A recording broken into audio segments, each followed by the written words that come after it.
here, and today I'm going to be continuing the past trial. Well, I mean, what I was doing the last time I streamed Danganronpa.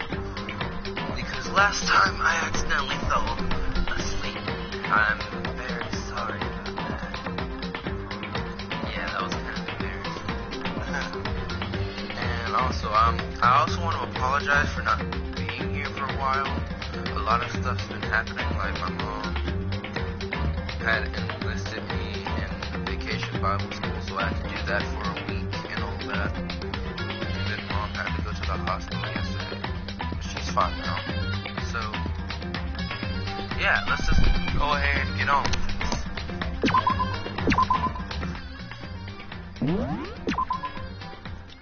Oh, God damn, I'm tired.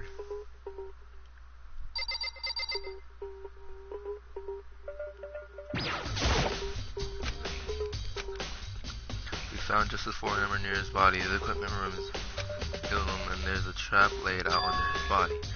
The killer used to talk his body that way there wouldn't be any blood left behind while the body was moved. I didn't ask to go to Hifumi's body, goddamn!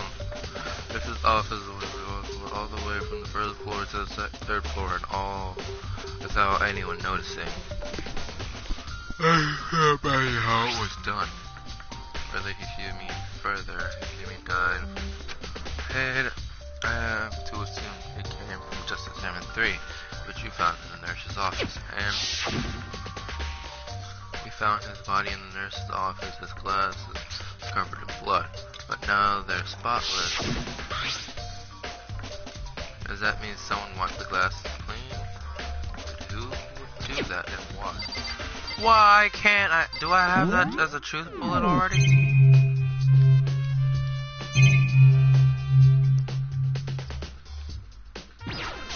Suck to us, you know. So, it's about the repository. What is it? After Hifumi and Taka's bodies disappeared, we split up to look around, right? I was really scared, so me and Sakura stuck together.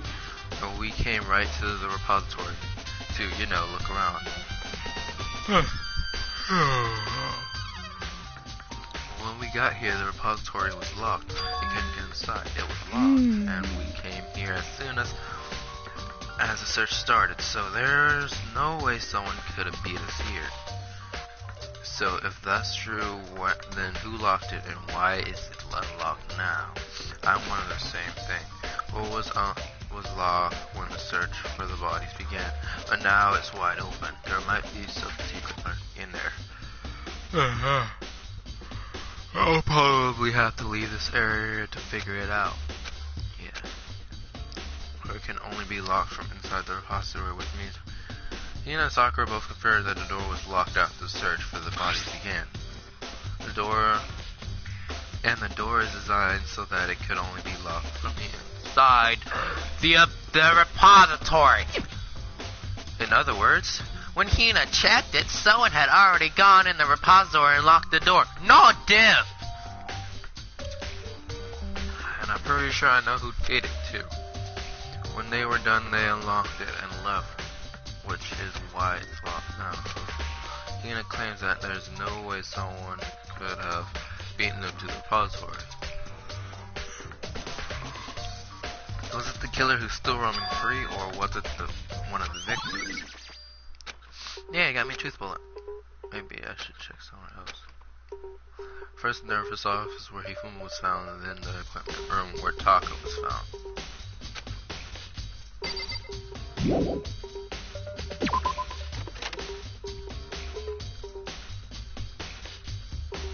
That song would be in here. I was about to say, Byakuya, what the fuck you want, bitch?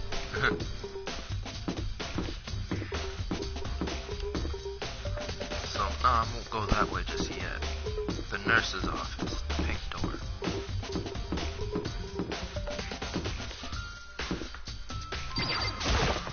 It's down all the way to the bottom. So, through here, keep going. Gotta run like Sonic. Why the okay, so I went the wrong way.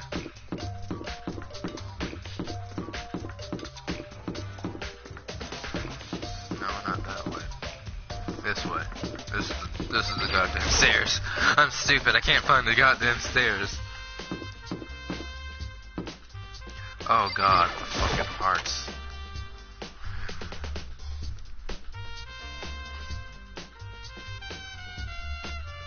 Oh god, it's Celeste. What are you investigating, Celeste? I am not investigating, precisely speaking. I am simply going around seeing if Hero might be hiding somewhere. About you? Oh, you know, I'm just checking. That the main thing on my mind is how someone could have moved Hifumi's spot. Yeah, how could they? Hifumi's so goddamn fat. How Hifumi was moved? When it disappeared, you were supposed to be in the nurse office, right? Yes, indeed. God damn, I'm tired. Correct, Hina was not feeling well, so I stayed behind to look after her. But she seemed to be getting worse, so I took her to the bathroom. And when we got back, the body was gone. We could not have been gone for more than a minute or two, though. Yeah. So then the killer was able to get in and move Hifumi's body in that sort of amount of time. It would seem so. To carry off someone as big as Hifumi in only a couple minutes. I can't think of anything less than impossible. Can't think of it as anything less than impossible. Oh, damn it. Celeste. Yeah, okay, yeah. Yeah, it's gonna be horrible. Give me this hammer. I think this hammer is some shit. Body on, but left the weapon behind. Why can't I use... Can I leave? What the fuck? Where's the... Oh, this, yeah. I just realized it.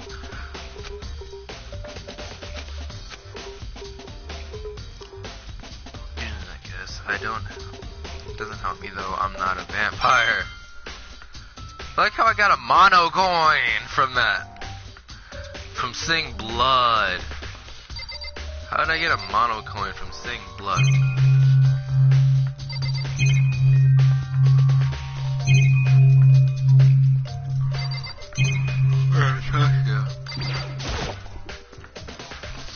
It's just a normal trash can, huh? Something inside. What the fuck? Oh, wait, never mind. No, I know what the fuck this is for. It's too small to be a handkerchief. It's a glass cleaning. Yeah, it's a glass's cleaning cloth.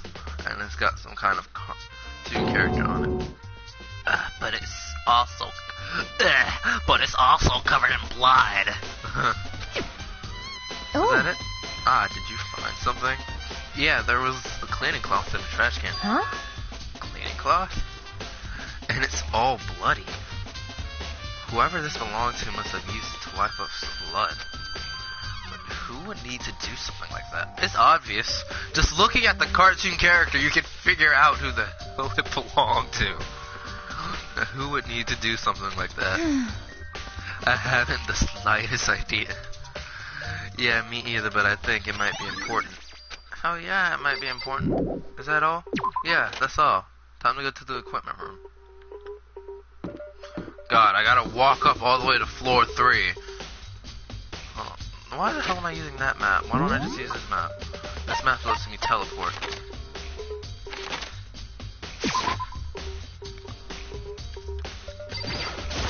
Need to go into the physics lab anyway, so let's go!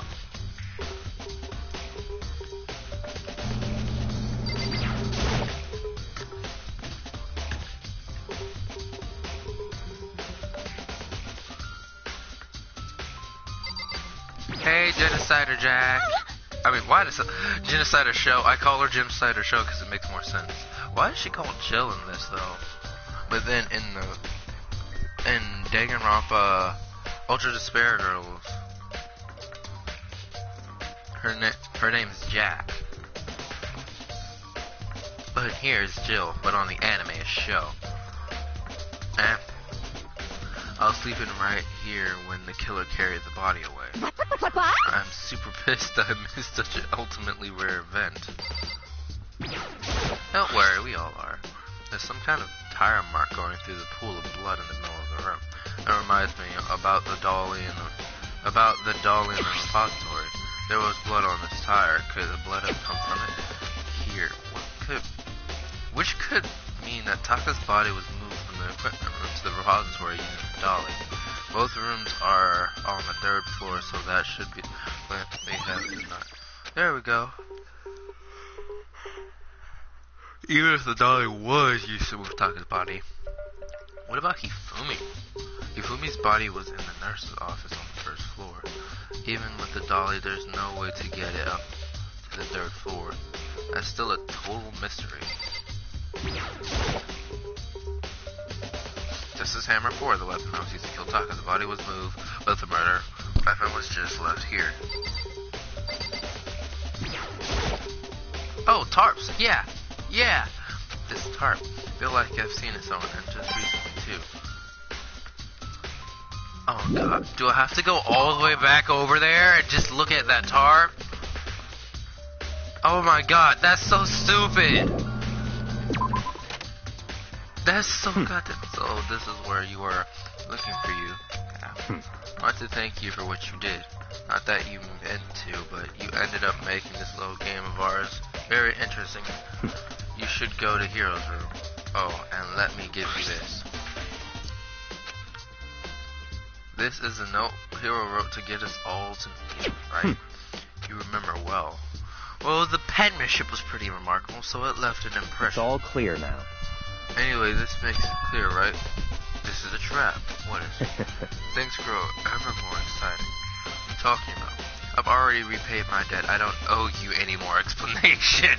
Damn it, Byakuya, I hate you. I so hate you. You're such a dick. You make this even harder than it is. I'm not trying to get everyone killed. Unlike you. Goodbye. Goodbye indeed, bitch. Bullet section of the handbook. So he said to go to Hero's room, but was waiting for me there. Are all the rooms unlocked? While you know what? Not even gonna ask that question. Probably are. What's the goddamn stairs? Knowing that Monokuma's a little fucking dick, it probably is.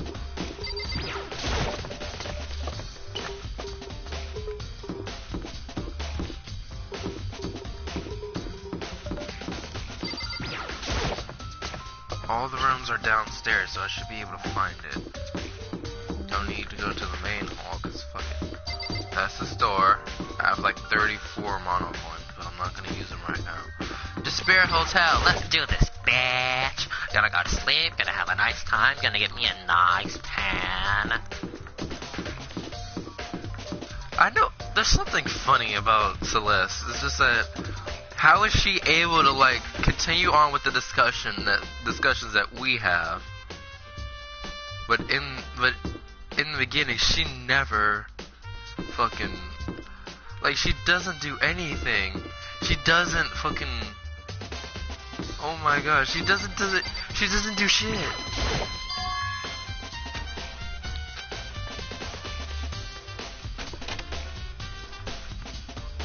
She doesn't do shit at all. Oh god! Oh god, Hero's room looks so weird. Well, not weird in his case though. But it actually kind of looks cool. I wish my room looked like this. I wish my room looked like this. This is Hero's room. There's all kind of weird stuff in here. Where did he even get it all from? Did he bring like a suitcase with him? More importantly, he still hasn't turned up, which means he can't really complain if I don't get his permission to search his room. Wow, Makoto. Wow, Naegi. You little shit.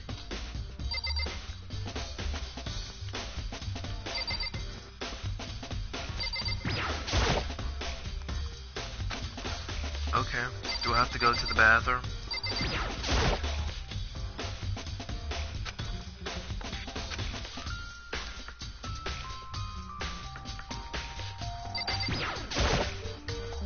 I think there's something in the cardboard box. There's blueprints for something, and something's made out of, it looks like cardboard, plastic, and plaster. But Where'd you get all that from? I don't think Monokuma would put all that shit in that room. Robo Justice. And it's in Hero's room. But wait. I'm blue with these blueprints. Something about them bothers me.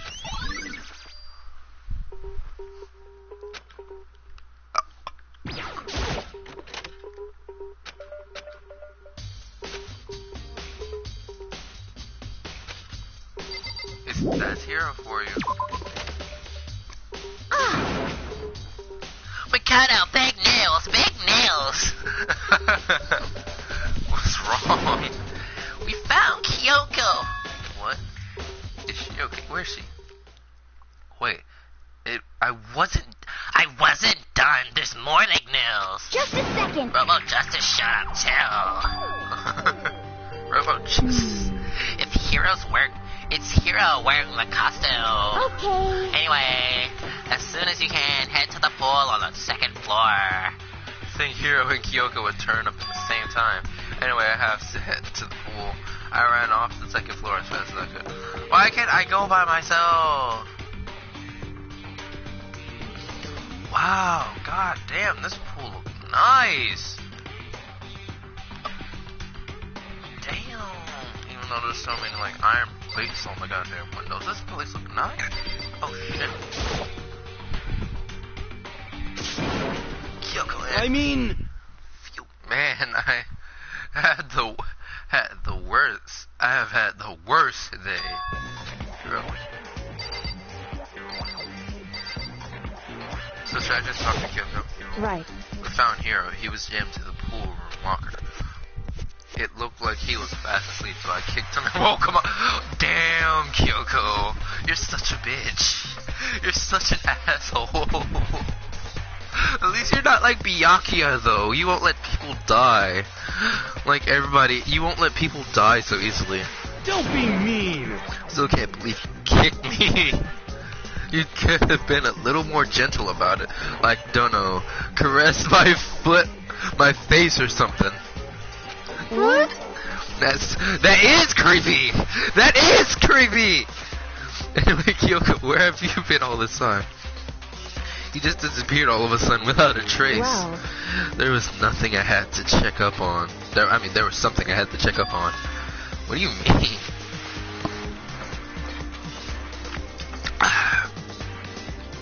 Never mind. I can't never mind! It's nothing. Never mind, bitch.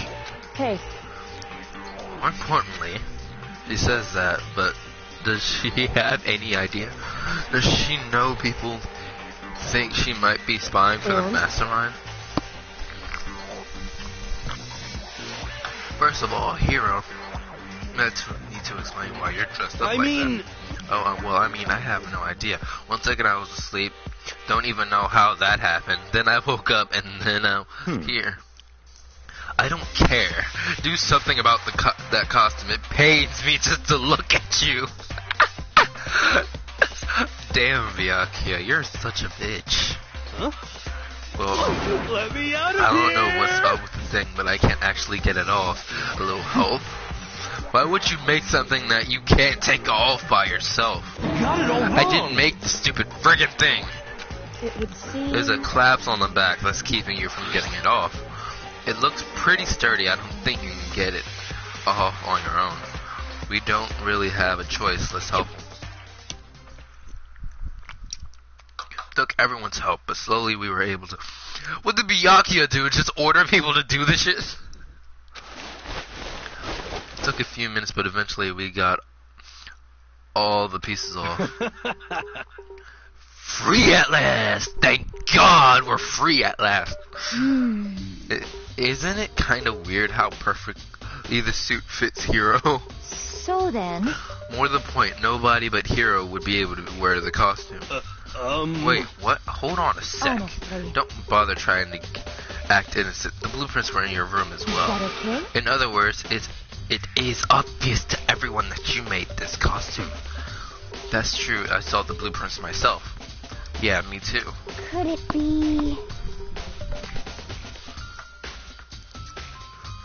then it's obvious. The one who put the costume on and went around That's attacking him terrible. was Hero. Shall we tie him up and gag him? Why? He's gonna die. Celeste, if he really is the killer, then he's gonna die anyway. Well, if he isn't the killer though, you're gonna die. Everyone else is gonna die. Just So the fuck. worst. Good idea. We wouldn't want him killing anyone else. What? Tie me up. Hold on, guys. I think that's going a little far. That's right. He may be a suspect, but he deserves fair treatment. Yeah, I mean, attacking blueprints. I have no idea what you guys are talking. What the heck? Can't talk your way out of this. It's been decided you killed them. Please. What? Killed who? I have no idea what you're talking about. There must be a fake hero running. A fake hero? What are you saying? No, you're the only one who can wear this costume. So who else could possibly be the costume attacker? What the heck? How do you know I'm the only one? Maybe you should try it on for yourself before you convict me. Okay. Fine, if you're gonna be a jerk about it, I will. Missing a bit. He just started putting on the Justice costume. See? Look. See how loose it is? I mean, come on. I'm blind as a bat in here. Can't see my feet at all. I'm surprised you got anywhere in this thing. I'm telling you, it wasn't me. And not to mention, you totally can't bend at the waist. Seems like a pretty obvious oversight. That's not a very nice thing to say. Hmm? I mean, it's not like I made it. I just got caught up in the moment. Well, either way, now we know for sure, right? I mean, it seems pretty clear that nobody but Hero could have fit into this dumb costume. He took the suit back off again. Ah. Well, now you're all out of excuses. No, see, it's because you're a girl. If it were another guy, then... Makoto, go ahead. Against my will, I picked up the pieces off the floor and tried putting them on. Makoto, you're too damn short anyway, especially if you got a black 20-year-old. No, that's fucking racist. But then again, I'm black. But then again, it's racist. I'm black, but it's racist. But I'm black, but it's racist. No, fuck that. It's no good. The arms are too long, and there's no way I can Just wear a this. second. See, I told you it was impossible. You are absolutely right. It seems this costume was made to fit Hero's body exactly. Then there's another costume. There must be one that looks the same, but fits them. Honestly. If you insist on this line of and then show us some evidence. What the heck? Evidence? You claim there's another suit, yes? Then you must find it and show it to us. So, do you still do Hangouts? Yeah, I still do Hangouts, but I haven't been on Hangouts in a while.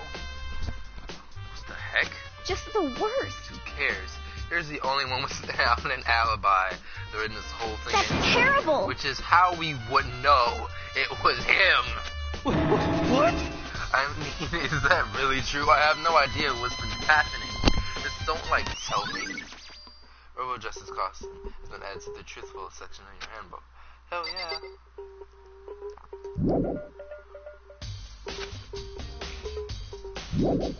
I should see what everyone else has to say. That's dumb. Fuck. She looks like she's lost thought.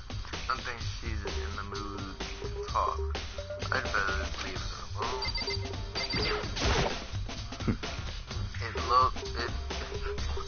It's looking more and more like it was a setup. Oh. I certainly did not expect Kyoko to turn up at the same time. But where has Kyoko been hiding all this time? I have Then no idea. perhaps... Perhaps she really was working mastermind. What else would explain her questionable behavior? You are quite protective of her. Yes. That's because she's helped me out so much. If I were the mastermind, that was exactly what I would say to do to earn your trust. I want to talk to Hero because I know he's not the killer. What the I know heck? he's not the killer. I fucking know he's not the killer. If you don't tell me what's going on, how am I supposed to understand? I figured out that Spone's been killed, right? And Makoto, who was it? Well, 2 people were killed, Sake. What? 2 people? Just the worst. Why are you freaking out? You Please! Guys, Huh? I just wanted you to just come back and say, did 2, and then they just fucking argue back and forth. Wait, hold on. If those 2 are the ones that... How about that? That's it. I know who did it. So then, You may as well tell us. Taka and Hifumi were fighting over Alter Ego, right? I'm at least 30% right. Ego and / Oshiro must have done it. What? Shihiro's dead and Alter Ego's missing. Shihiro's dead and Alter Ego's missing. How does that make sense? correct. That's unfortunate. Please! Unfortunate? What the heck? Stop trying to trick us. Let's admit that you did it. I'm telling you, you got it all wrong. Oh, so... I know that note. Last night, someone slipped a weird note under my door. And here's what it said. I found a hole maybe we can use to escape. Monokuma can't find out, so don't tell anyone else for now. Let's meet in the rec room at 4 a.m. But the last thing I remember is going to the rec room, then for some reason I felt Hey. the real killer probably drugged me or something. Just the worst. Not a So, No, hold on. He could be onto something. The nurse's office did have chemicals that could do that. huh? I told you someone's trying to set me up. A secret passage to chance to escape. Someone wrote all of that to trick me. Even if that's true, you must be one dumb fish to bite every piece of bait that floats in front of you. Well, after being trapped here so long, even if you know it's a lie, you still gotta check it out. That sounds so fucking weird. They preyed on my desire to get out of here. They deceived me. I still don't buy it. Don't be mean.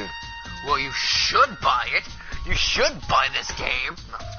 Just a second. Okay, then show us that note. With pleasure. I have it right here in my pocket. No It's way. like I lost it. Yeah, sure. Please. You gotta believe me, I wouldn't hurt a fly. No, you wouldn't. You're just so fucking weird. It's not like your hair is in a fly swatter. As I said before, if you want us to believe you, you must produce evidence. Can you show us the note? I have no particular issue with that, with what you claim, but if you want us to believe you, give us a reason. Serious? Zero's account has been added to the truthful section of your handbook. Now then, shall we resume our investigations? There's no time to waste before the class trial begins. Why do we need to keep investigating? We already know who did it. No, What the heck? Why? Why did you kill them? Tell us, hero. No, this is Just the worst. Was it really to get the money Monokuma offered us? Yeah, that must be it. You must be totally broke, and that's why. Please. Wait, that's false accusations. Someone help me. What are you saying?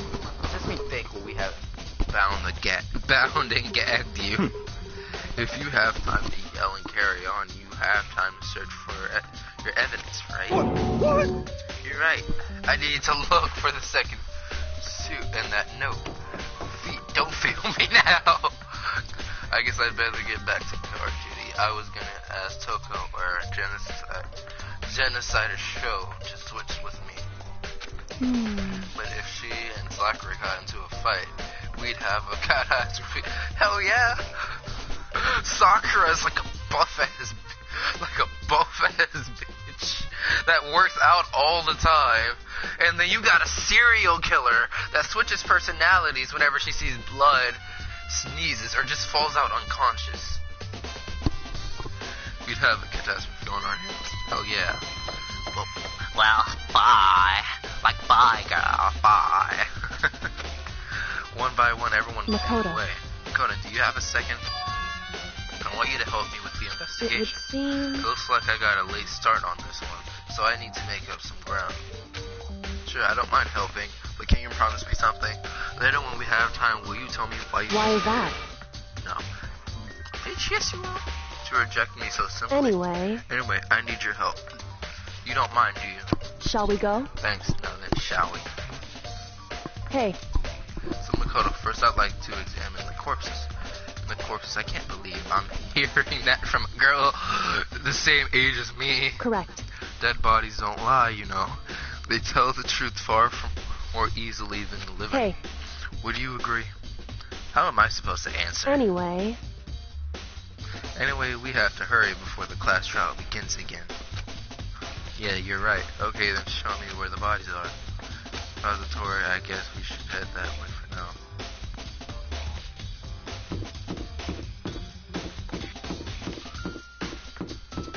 Am I going the wrong way? I'm going the wrong way. I'm going the wrong way! God damn it.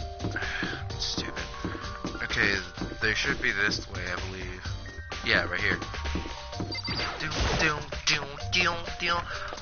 I like the investigation music. It's so good. It's so good. It's so good. It's really fucking good.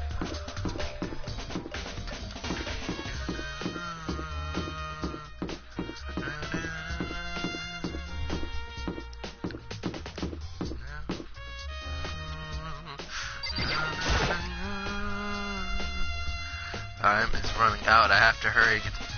Oh wait, the repository. Shit, I'm dumb. I thought Taka's body. I forgot. Their bodies aren't in there. Taka's body was moved. Okay, so I need to go in here.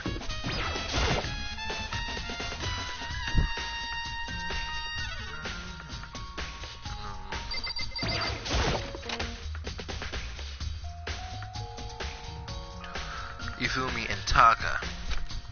For a moment, Kyoko seemed to go rigid, but only for a moment. So then. Well then, let's get started. She crouched down next to Taka without hesitation, began poking and prodding the body. I knew it. The Monokuma file was right. They were killed using similar weapons. Her movements were so smooth. She was so calm. Seeing how comfortable she was actually made me feel a little more comfortable. How? You're seeing a girl, a creepy, mysterious girl, looking at a dead body. How? And doing that so calmly makes you... Okay, that's weird. I have to talk. I see. But I found something. Hey. Did? You remember the wristwatch Taka always wore on his left hand? Whew. Are you so oblivious to the people around you? Do you dislike other people that much? God damn, why would someone notice something like that? That's not it. Anyway, you said, yeah, watch. So then. Take a look. It's broken. You can see the hands aren't moving anymore. Right? It most likely broke when he had encounter with the assailant.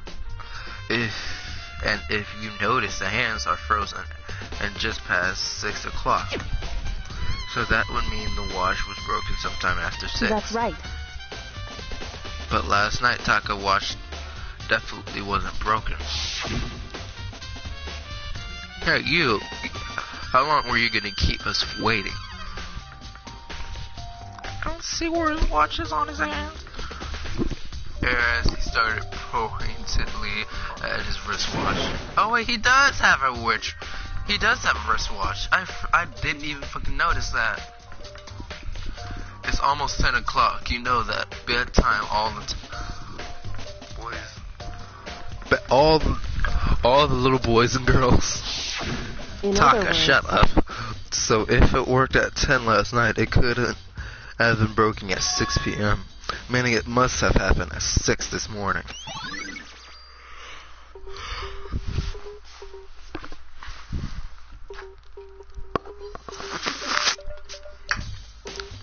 Has been added to the truth bullet section of your hand. However.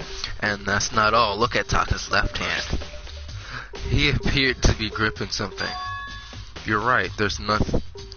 You're right, there's something white in there. Makoto. Can you try and pry it out? Pry it out? Okay, no. Because... Rigor mortis. This is already set, and boys are better suited to kind of manual labor, right? Damn, you ass. Kyoko, you can be such an asshole. As I didn't want to, I grasped Taka's cold hand. The ice-cold hand was nearly enough to cause my heart to stop beating. After some effort, I was finally able to free the object from his tightly clenched hand. How is his hand clenched that tight, but he's dead? He shouldn't be able to do something like that. They were finally able to free the object from his tightly clenched hand. A piece of paper. Hey. Was that all he had in his hand? Yeah, that's it. Just a little scrap of paper. Doesn't seem like much of a clue, does it? Is that right? I wonder about that. Kyoko then turned to Hifumi's body. So then. Let's check Hifumi's body now. Perhaps he's left us a few clues of his own. Kiyotaka's scrap of paper has been added to the truthfulness section of your handbook. Wait, what'd she say? Where the fuck are we going?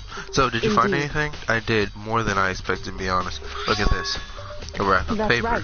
Hifumi had it hidden on him.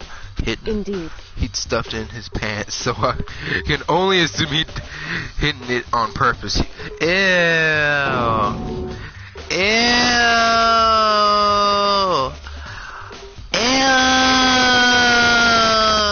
Yeah, that's childish. Wait, so you... Why is that? It was just his pants, not like his socks or something.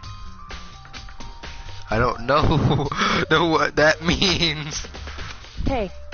Anyway, let's take a look at the paper. Go ahead, Makoto, open it. When I think of pants, this better be important, Hifumi, or I'll never forgive you for this. A note, I found a hole, maybe we can use it to escape. Monokuma can't find out, so he don't tell anyone else now. Let's meet in the equipment room at 6 a.m. So... That sounds very familiar. That's it, the same thing Hiro said. And he was telling the truth. However... Although it's not exactly the same, is it? Alright, someone slipped a weird note under my door, and here's what it said. On the hole, maybe we can use it to escape. Monokuma can't find out, so don't tell anyone else for now. Let's meet at the rec room at 1 a.m. The time is different. Hiro told us that his note said at 1 a.m. But the notes they wrote to Hifumi asked to meet at 6 a.m. Is that right? Hold on, just because Hifumi had the note doesn't mean it was meant for him. So... Parts of it has been torn off, right? I think there's likely some meaning there. There's some meaning to part of it being ripped. Could you maybe explain a little more? Think carefully. Hey. Why would he have been clutching the scrap of paper so tightly? Damn, it's tight. I have no idea. So then. What if it wasn't just a scrap of paper when he was holding it? What if it was something more important? And how would something important like that become a mere scrap of paper? That's what you need to answer. That's what you need to answer. Why the fuck did I give her that voice just now? It does not fit her at all. A note Hifumi has been added to the truth bullet section of your handbook. Hey. And while we're at it, I should tell you one more thing. 2 victims this time definitely had their e-handbooks on them. So the e-handbooks have nothing to do with how the murders were carried out. Not that there was any reason to think they were connected to killings in the first place. So you're saying I don't have to think about the handbooks this time, right? Is that right? If you didn't have to think about them at all, I wouldn't have gone out of the way to mention it. All I said was that they weren't used to help carry out the murders. There may come a point, however, where a handbook may have a role. A handbook may play a role. I don't think I understand, but if Kyoko thinks it's important, I better keep it on mind. E-handbook has been added to the truthful section of your handbook. Okay, let's keep looking. Oh, okay, class trial time, finally! Let's do this. Are you excited? Are you pumped? It's time for the class trial to begin! Like the bright burst of fireworks, like the roar, and so, with no further ado, Everyone, please meet In at a the usual spot. Make your way Way to the red door on the first floor of the school. See you soon. It would It's seem. unfortunate, but I suppose this is where our investigation comes to an end. You'll have to figure out the rest for yourself and come to the proper conclusion. Yeah, you're Shall right. we go? Well, we'd better get going. Hell yeah. To possibly our deaths. Let's do this. When I had Akuma's proclamation, they were gathered by the red door, and as soon as we were all there, Monokuma appears! hello, hello, hello. He's multiplying. Nope, not multiplication. It just looks that way because of an illusion. I'm moving so fast. It looks like I've multiplied. What the fuck? Can you guys tell which one was the real Monokuma? Just get to the elevator already. You're not playing along. Stop talking. We're not here to play with you. Okay, fine. Hey! Then if everyone's here and ready to go, please board the pain train elevator. I'll see you guys down there. Let's go. Okay, then shall we? Please. Hold on, I'm not mentally prepared yet. You'll never be mentally prepared. You can't run away anymore. You're gonna pay for your sins. I told you already, I didn't do it. For serious. That reminds me. Did you ever find the other costume or the note? Well, no, but how unfortunate. Then it would have been seen we have our culprit. Oh shit. Hey. This time the place to talk about. This isn't the time and place to talk about it. Save your accusations for when we get to the courtroom. That's right. Who died? Oh, Taka and Hifumi. I'm just continuing from what I left off from the last time I was doing this. Because I fell asleep the goddamn last time on accident, and I apologize for that. She's right, let's get down to the first, then the story can really begin. Yeah, good idea. That's right, I have to do it. I have to do it! Just do it! I can't let whoever killed Hifumi and Taka get away with it.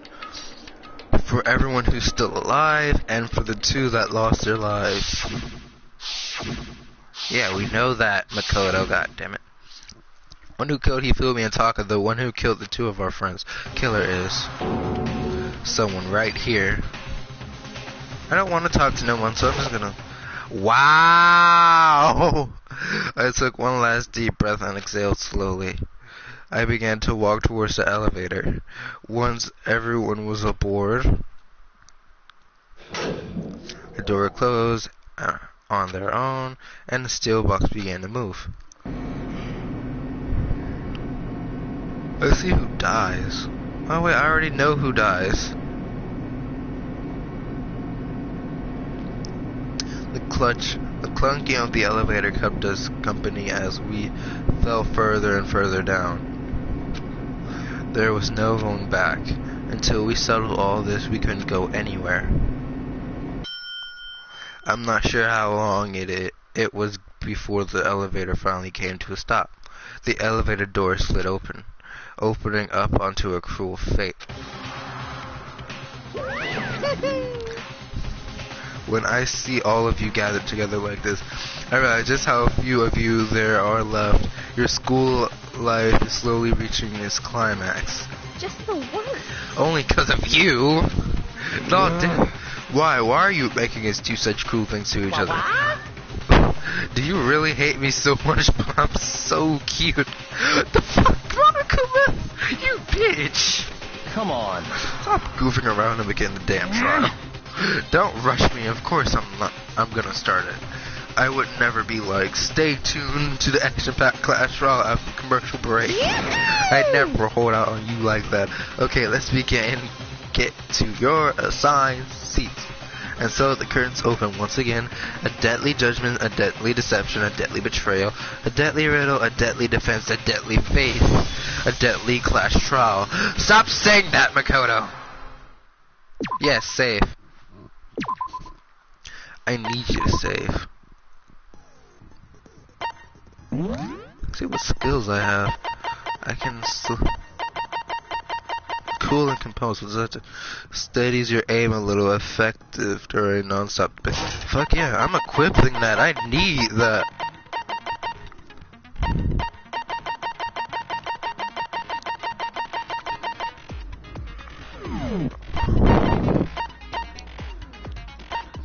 Okay, let's do this.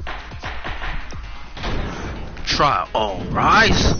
Let's begin with a basic explanation of the class trial. So, your votes will determine the results. If you can figure out who done it, then only they will receive punishment. Then I'll punish everyone crap, I skipped the something. second, and the one that deceived everyone else will graduate. Now then, to begin with... We already know who did it. No, we don't. Was that? It was Hiro. He does not have an alibi for when the murders took place, and we found him in that suit. Don't try and deny it. You killed them. No, he didn't. Someone knocked me out. I was asleep the whole time. I don't know anything about it. No, he doesn't really. Shut your murdering mouth, murderer! Just not finish your shut murderer. I am sorry to say, Hiro, but we do have evidence. Blueprint for the suit. Parts we assume were used to build it. And all of it was found in your room. You have to admit, the evidence is quite compelling. It points to you as having created the Let me suit tell you how much and wearing bullshit it while that is. committing crime after crime. Let's get... How many times do I have to tell you? I don't know. I don't know. You're really the killer, or before anything else, we have to make that clear. Let's do this. Make your argument.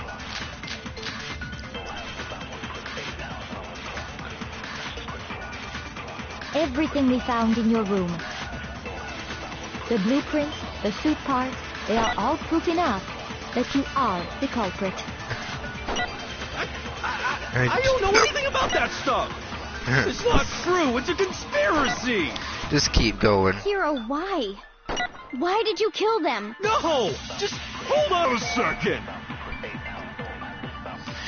He didn't kill him. I know Everything we found in your room. The blueprints, the suit parts, they are all How do I change my fucking proof truth enough bullet? that you are the culprit. I don't know anything about I that forgot stuff. how to change my truth It's not bullets. true. It's a conspiracy. Hiro, why? Why did you kill them? No! Just hold on a second. Okay, let's see. Everything we found in your room. Robo The Justice blueprints, costume. the suit parts, they are all proof enough that you are the culprit. Shit. I don't know anything about this. It's not true. It's a Hiro, why? No! Just hold on a second. Okay, what the hell is it? What? I don't get this Everything one. we found in your room. Fucking hell. Your meaningless words tire me. Please stop wasting my time. I don't know what the hell I need to use. Everything we found in your room. The blueprints, the suit parts, they are all proof enough that you are the culprit. That's one. I don't know anything about that. It's not true. It's Hiro, why? The rest of them are just Hold on a nonsense. second. So I most likely have to use this. Everything we found in your room. The blueprints, the suit parts, they are all proof enough that you are the culprit. Damn it. It's not true. It's Hiro, why? no. Just hold on a second. Everything we found in your room. The blueprints, the suit parts, they are all proof enough. Shit. Shoot! How am I gonna do this? Everything we found in your room. The blueprints, the suit parts, they are all proof enough that you are the... It's not true. It's Hiro, why? I think this might be the hold on bullet a I need to second. use. Everything we found in your room. Damn it. I only have 2 tries left. But there's so many possibilities. Everything we found in your room. Robo Justice blueprints, Robo Justice costume. They are all proof enough that you are the culprit.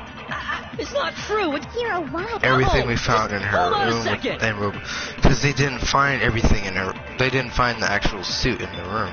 Everything we found in your room. Please tell me this is it. No! I only got 1 chance left at this.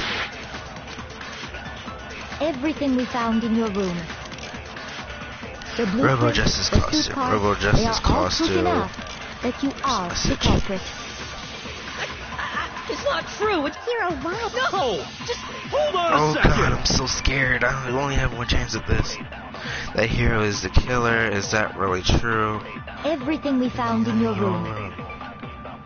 The blueprints, the suit parts, they are all proof enough that you are the culprit. I don't know anything about that. It's not true. It's I know what the hell I have to do. Hold on a second. It doesn't have anything to do with the blueprints. Everything we found in your room. No! Shoot. It's the last chance. Shit.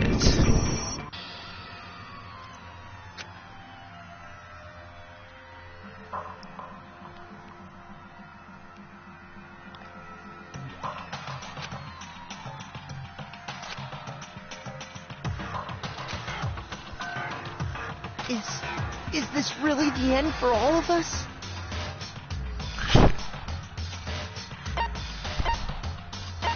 I refuse to give up yet. Yeah, I screwed up. Come on. Okay, so what is it? What is it? Everything we found in your room. The blueprints, the suit part that you are the culprit. It's not true. I think I need to shoot no. Yasuhiro's message at the other one. Everything we found, the blueprints, the suit part. There we go. No, it's wrong. Finally. Are we sure Hiro really made those blueprints? What do you mean? Well, take a look at this. It's the note that Hiro wrote. Oh, that message. That's the one they're talking about. I thought they were talking about the one Hifumi had that was supposed to be given. Different. The one. Wouldn't you say? When you compare it to the blueprints. There's no way you could think the same person made both of them. Okay, just keep going, Unless Kyoko. that person made it a point to disguise their handwriting. No, the differences are bigger than that, I think. Go, Sakura! I'm not smart enough to think of trying to change my handwriting anyway. So Makoto, are you saying you don't think Hiro's the culprit? What are you gonna say? That's bullshit. He is not the only one. I think Hiro is innocent as well. Then who was in that Robo Justice suit? Is it like Hiro said? Was there really someone running around in a second suit? The suspicious individual hidden within the suit. Go ahead, Makoto. Tell them who it was. And of course, he passes off to me. It was Yasuhiro. Why me? Oh shit! I picked the wrong one. I picked the wrong one. It was Yasuhiro. I thought I picked Yasuhiro. I got it! I like how one of the answers is the Illuminati! Obviously, he was the one in that particular suit. And we never found any kind of second suit. Then there can be no doubt. Hiro is the prime suspect. That doesn't make any sense. You just said Hiro didn't do it. It makes perfect sense. Hiro was the suspicious individual in the suit, but he's not the culprit. So what you're saying is... That's right. The culprit in this case has nothing to do with being in the Robo Justice suit. Not at all. Now that's a bold assumption. And what reason do you have to make such a statement? You do have a reason, yes? Of course. But before we get to that, there's something else we need to clarify first. So let's get that out of the way. Hey, stop trying to boss us around. All things have a proper order. So what is it? What True, needs but to be still, you don't gotta clarified? be such a bitch about it. We must clarify the method of transportation for Taka's lifeless body. It would seem that his corpse was moved using certain particular items. Makoto, can you tell us what they were? Oh, god damn it, you ass. Repository dolly. I got it! Hell yeah.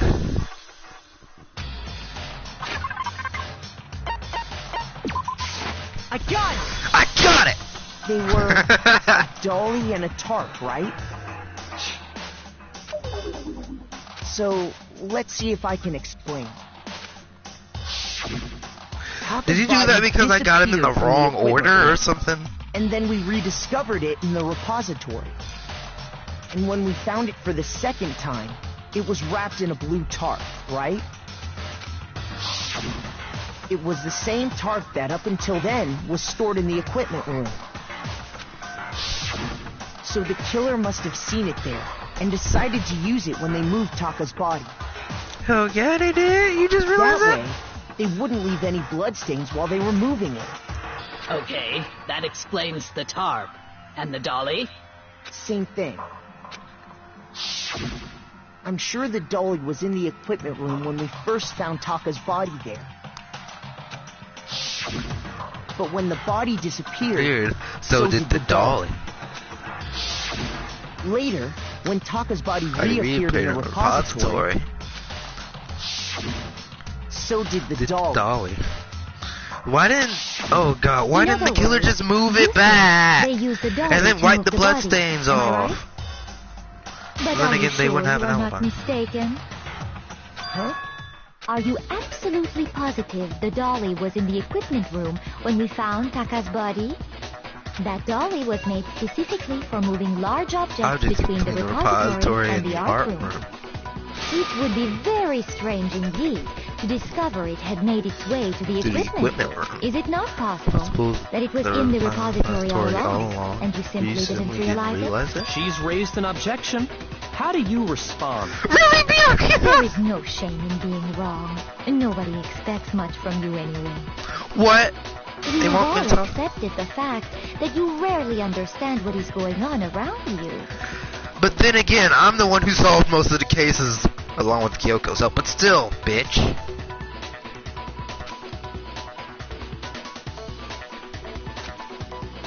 My husband adds his truth bullet battle. Yes, I want to know about reloading. Starting with the next bullet time battle, we're gonna add one more ingredient to the recipe. On the top of the screen underneath the tempo marker, you'll see your ammo count. Up till now, there hasn't really been a limit on how you destroy your opponent's statements, but from now on, using the locking on and pressing the triangle button, now it will cost you 1 bullet to destroy a single remark. Once you run out of bullets, you can't destroy any statements, no matter how locked on you are. However, you can reload by pressing the square button. Just like locking on, you will have to press the square button in time with the tempo marker. We just remember that the square now has a function along with the X and square buttons. You will automatically reload at the start of fever time, and your ammo will not decrease. Oh, but if your action difficulty is set to gentle, you won't have to reload at all. In which case, you can ignore everything I just said. Well then, good luck. I have to do this to her though, now! Times. You have it wrong. I cannot agree. You are a fool. So pathetic. Lies will get you nowhere. Do your worst. Away with you. You miserable wretch. I cannot agree. You are a fool. Lies will get you nowhere. Do your worst, you miserable wretch. You have it wrong. I cannot agree. You are a fool. So pathetic. Lies will get you nowhere. Do your worst. I cannot agree. This should prove it. Yeah! Sorry, Celeste, but you're gone. For the first time, at least. How did I do that? I got so big! If you're asking for proof that the dolly moved, I have it right here. When I found the dolly in the repository, one of the wheels had a blood stain on it. Yeah. There was a pool of blood in the equipment room with a tire mark in it that matched the dolly wheel's tread. The killer probably rolled the dolly through the blood on accident as they wheeled the body out of the room. And as the blood dried on the tire, they moved the body into the repository. Every killer make the freaking worst mistakes. Like the smallest mistakes. And then it ends up biting them in the ass. So there's my proof that the dolly was used to move Taka's body.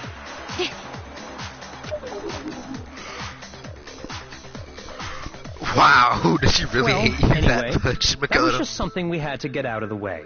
Let's get back to the main subject. Yeah, the subject of how Robo-Justice didn't do it. Because if it's not a killer robot, then what kind of robot is it? I'm not sure that really matters. I'd be happy to explain why the occupant of the suit couldn't possibly be the killer.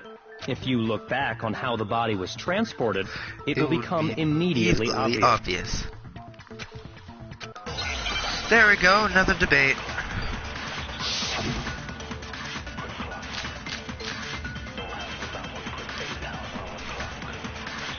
As we know, Taka was killed in the equipment room. And from there, the body was moved to the repository. Yeah, the culprit wrapped the body, then loaded it onto the dolly and wheeled it off. Now, keep in mind that the dolly doesn't have a handle. Well, yeah. But even without a handle, all you'd have to do is bend over. Then you could push the dolly no problem. So the killer carted the body. If you accept, then you must realize that sorry, I don't think I realized. I figured it out already. And from there. Yeah, the then loaded it onto the... Now, keep in mind... Well, yeah. But even without, all you'd have to do is bend over. BAM! No, it's wrong.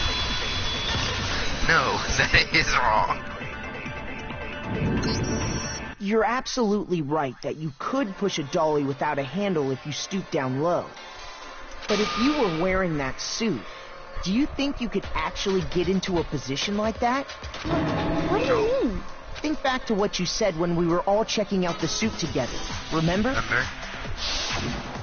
The waist is in. I'm blind as a bat in here and can't see my feet at all. I'm surprised you go anywhere in this thing. I'm telling you it wasn't me. And not to mention, you totally can't bend at the waist. Seems like a pretty obvious oversight. When you're in that suit, not only can you not see your feet, but you can't even bend at the waist. Am I right about that? Now that you mention it, yeah. It seems like it'd be awfully hard to push that dolly if you couldn't bend over. Well, what's to stop you from simply pushing the dolly with your feet? When you can't even see your feet? You really think someone could kick the dolly all that way? Yeah, it'd be totally impossible. Not that I can say for sure myself. On top of that, if you were wearing such a rigid, cumbersome suit, it's very unlikely you would have the dexterity to go about wrapping the body in a tarp. Well, I mean, isn't that just a matter of taking off the suit when you're ready to move the body? Absolutely no chance there's a costume will take it off. You can't take it off by yourself. Got it! No, you I don't can't. think taking off the suit was an option. If you remember... I don't know what's up with this thing, but I can't actually get it off. A little help. Why would you make something that you can't take off by yourself? Just make the stupid freaking thing. The clasp on the back that's keeping you from getting it off. It looks pretty sturdy. I don't think you can get it off on your own. We don't really have a choice. Let's hope. That's true. It seems impossible to put the suit on or take it off without help. Then, you really can't take it off by yourself? Hiro wasn't just making it up? Of course I wasn't making it up. If he could have gotten it off by himself, I don't think he would have let us see him wearing it.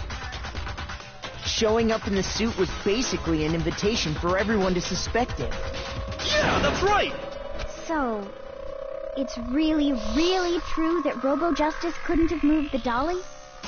To be clear, whoever did move the body, it couldn't have been Hiro in the robot suit, correct? No, wait. It was Yamada. Just a second, if you please. I just figured that out. Have It's you Yamada. forgotten about the picture? Because you can't move his body. They never said anything about moving his body. So it had to be Yamada. He must have killed someone and got killed in the making.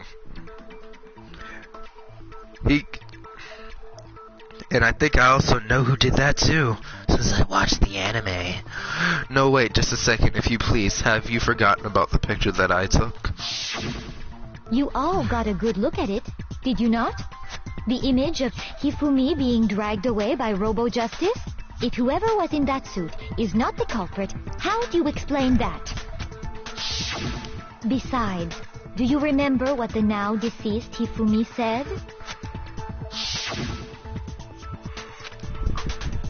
That guy hit me.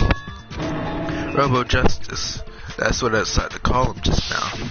So long as those facts exist, the proper conclusion is beyond question. The individual inside the suit and the culprit are one and the same. It was Hiro, without a doubt. Yeah. Yeah, that's gotta be right. Hold on a second! It's still far too early to reach that conclusion. Besides, there's no hurry to decide who did it. Before we rush to a verdict, shouldn't we explore every single possibility? Instead of seizing on one viewpoint, the truth is uncovered by analyzing things from every angle. True. Perhaps, but where do we go from here? Let's review this series of unfortunate events from the beginning. Maybe we'll uncover something new. Uh-huh. Keep going. What a pain in the ass! Wow. Wow, show. Wow, Genocider show. You bitch. I don't disagree, but our lives are on the line. If this is what it takes, we have to do it. Plus, maybe we'll get to find out where the heck Kyoko was when everything went down. All right, then. Let's take another look back at what happened. I suppose we could start with this morning. 4 of us gathered together in the dining hall. Makoto, Hina, Kyoko, and myself. We waited there for quite a while, but nobody else showed up. So we went to look for everyone. That was around 8 a.m. And as soon as we split up, Kyoko went missing. Soon after that, Hina found Celeste in the rec room and quickly came to get Makoto and me. It seems I was unconscious for about an hour after I was attacked by my mystery assailant. I know it was an hour because I remember being attacked a little after 7.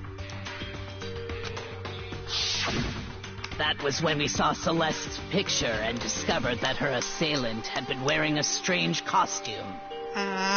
Keep going, Ogami. You go, you do this. As it turns you do out, this. It was Robo-Justice. It also soon became clear that this same Robo-Justice had abducted Hifumi. Abducted Hifumi. We were soon joined in our search by Byakuya and Toko, and then went on to find Hifumi in the library. He was injured, so we took him to the nurse's office and resumed our search for the suspect. But not long after leaving the nurse's office...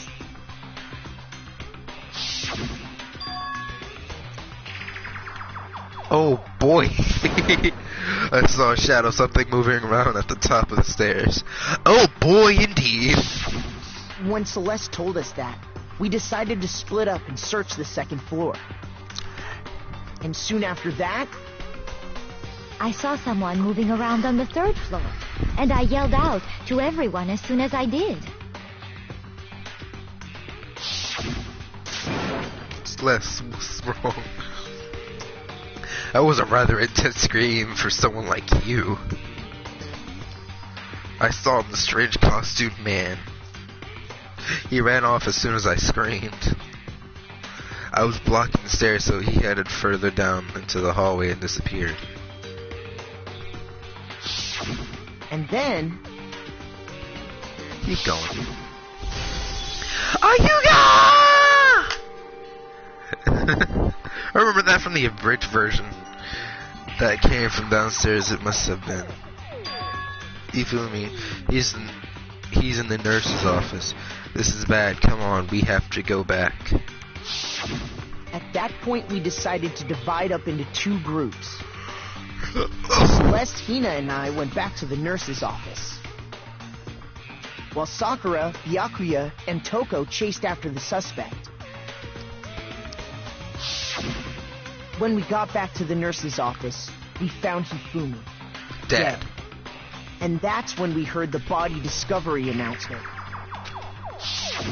I left Celeste and Hina there and headed back to the third floor to let the others know what had happened.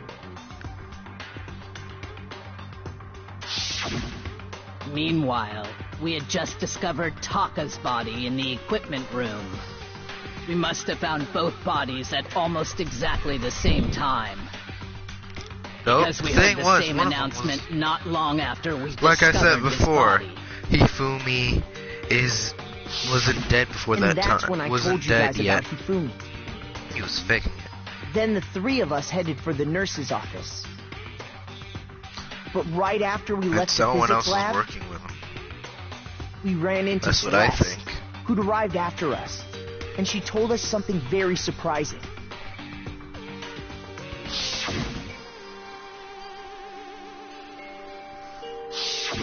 We rushed back to the nurse's office and saw that she was right.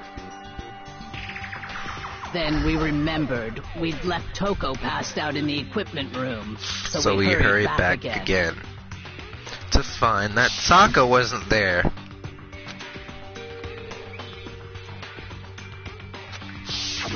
But when we got there, we discovered that now Taka's body had also gone missing. Nah, dip! Next thing we knew, we were searching the school for two missing dead bodies. And after some time... Celeste informed us that she'd found the bodies, and we all headed to the repository, which is where we rediscovered the corpses.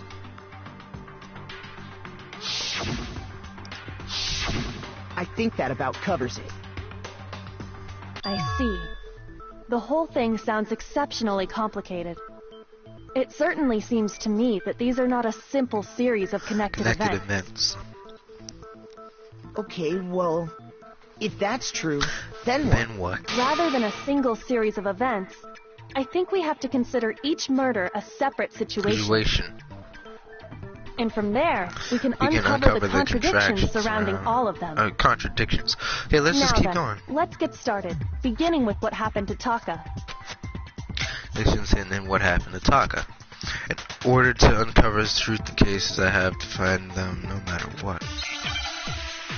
Oh god, this is gonna be hard as all balls. Don't say that, it's not Kyoko. So, regarding Taka's death, I wonder if he died before Hifumi, or perhaps it was after? We already know what order they were killed. Taka came last. What makes you say that? Because of the numbering of the justice hammers. It's true that Hifumi was while Taka's death. See? So it's obvious Taka came after. No, I don't think that's right about the hammers. So, I wonder if he died, or perhaps it was... We already know what order they were... Taka came last. What makes you say that? Because of the numbering of the justice hammers. It's true that Hifumi was killed with justice while Taka's death. See? So it's obvious the numbering, I know, after. That's what I'm saying. The hammer, there's something to do with the hammers. I wonder if, or perhaps it was... We already know what order they were killed in. Taka came last. What makes you say that? Because of the numbering of the justice hammers. Oh, shit. Shoot. Shit. So, regarding Taka's... I wonder if, or perhaps it was... We already know Taka came last. What makes you say... Because of the numbering of the justice hammers. It's true that Stop with the white noise! So it's obvious Taka white came noise after. is a bitch. So, I wonder if, or perhaps it was... We already know Taka came last. What makes you say that? Because of the numbering of the justice hammers. Oh. Shoot. Oh, I know what I need to do. I know exactly what I need to do. I wonder if, or perhaps it was. We already know what order the Taka came last. What makes you say that? Because of the numbering of the just. Yeah! No, wrong. Finally. Hold on. There's no reason to assume that the hammers were used in the same order as their numbers. If anything, that's just another way the killer tried to disguise their actions. So you're saying the culprit wanted us to think the hammers were used in order, but in reality, Taka was killed before Hifumi? Uh-huh. Okay then, let's see the proof. Oh, that's obvious. I know what it is. I know what it is. Okay, where's the W? Wrist. Where's the I?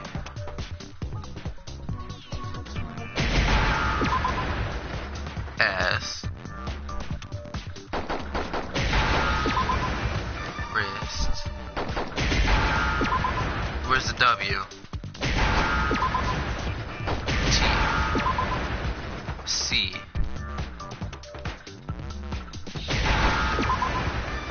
H. Yeah. Now I understand. There we go. I've got it. Taka's wristwatch. See? Look. It broke with the hands pointing just past 6 o'clock. It must have gotten broken when he was attacked by the killer. Because as of last night... Hey, you, how long were you gonna keep us waiting? I don't skip that. So if it wasn't broken after 6 last night, then he must have been attacked around 6 this morning. And that would be his official time of death. But if that's true, then he was killed well before Hifumi. And before Celeste was attacked this morning. That's right. Taka was killed before any of the other incidents took place. That simple fact slipped past all of us. We made the wrong assumption about the order of events, all because of those justice hammers. That's exactly why the culprit wrote the numbers on each hammer and had them increase in size. That way, when we saw how they were used in each incident, we'd easily make that wrong assumption. Now, if Taka was killed around 6, then everyone's alibis for his murder go out the window. Because when he was killed, we hadn't met up in the dining hall yet. That may be true in the case of Taka's murder. But all of our alibis still hold true for Hifumi's death. That's right. With him, at least, we're all safe. Not exactly. Not everybody, at least. I know who. I know who. I know who the killer is. Looking at it right now. When we heard Hifumi screaming, we were all together. Except for Hiro and Kyoko. Then we all ran down to the nurse's office, and that's where we found his body. That's totally true. We're all in the clear. Oh, I know.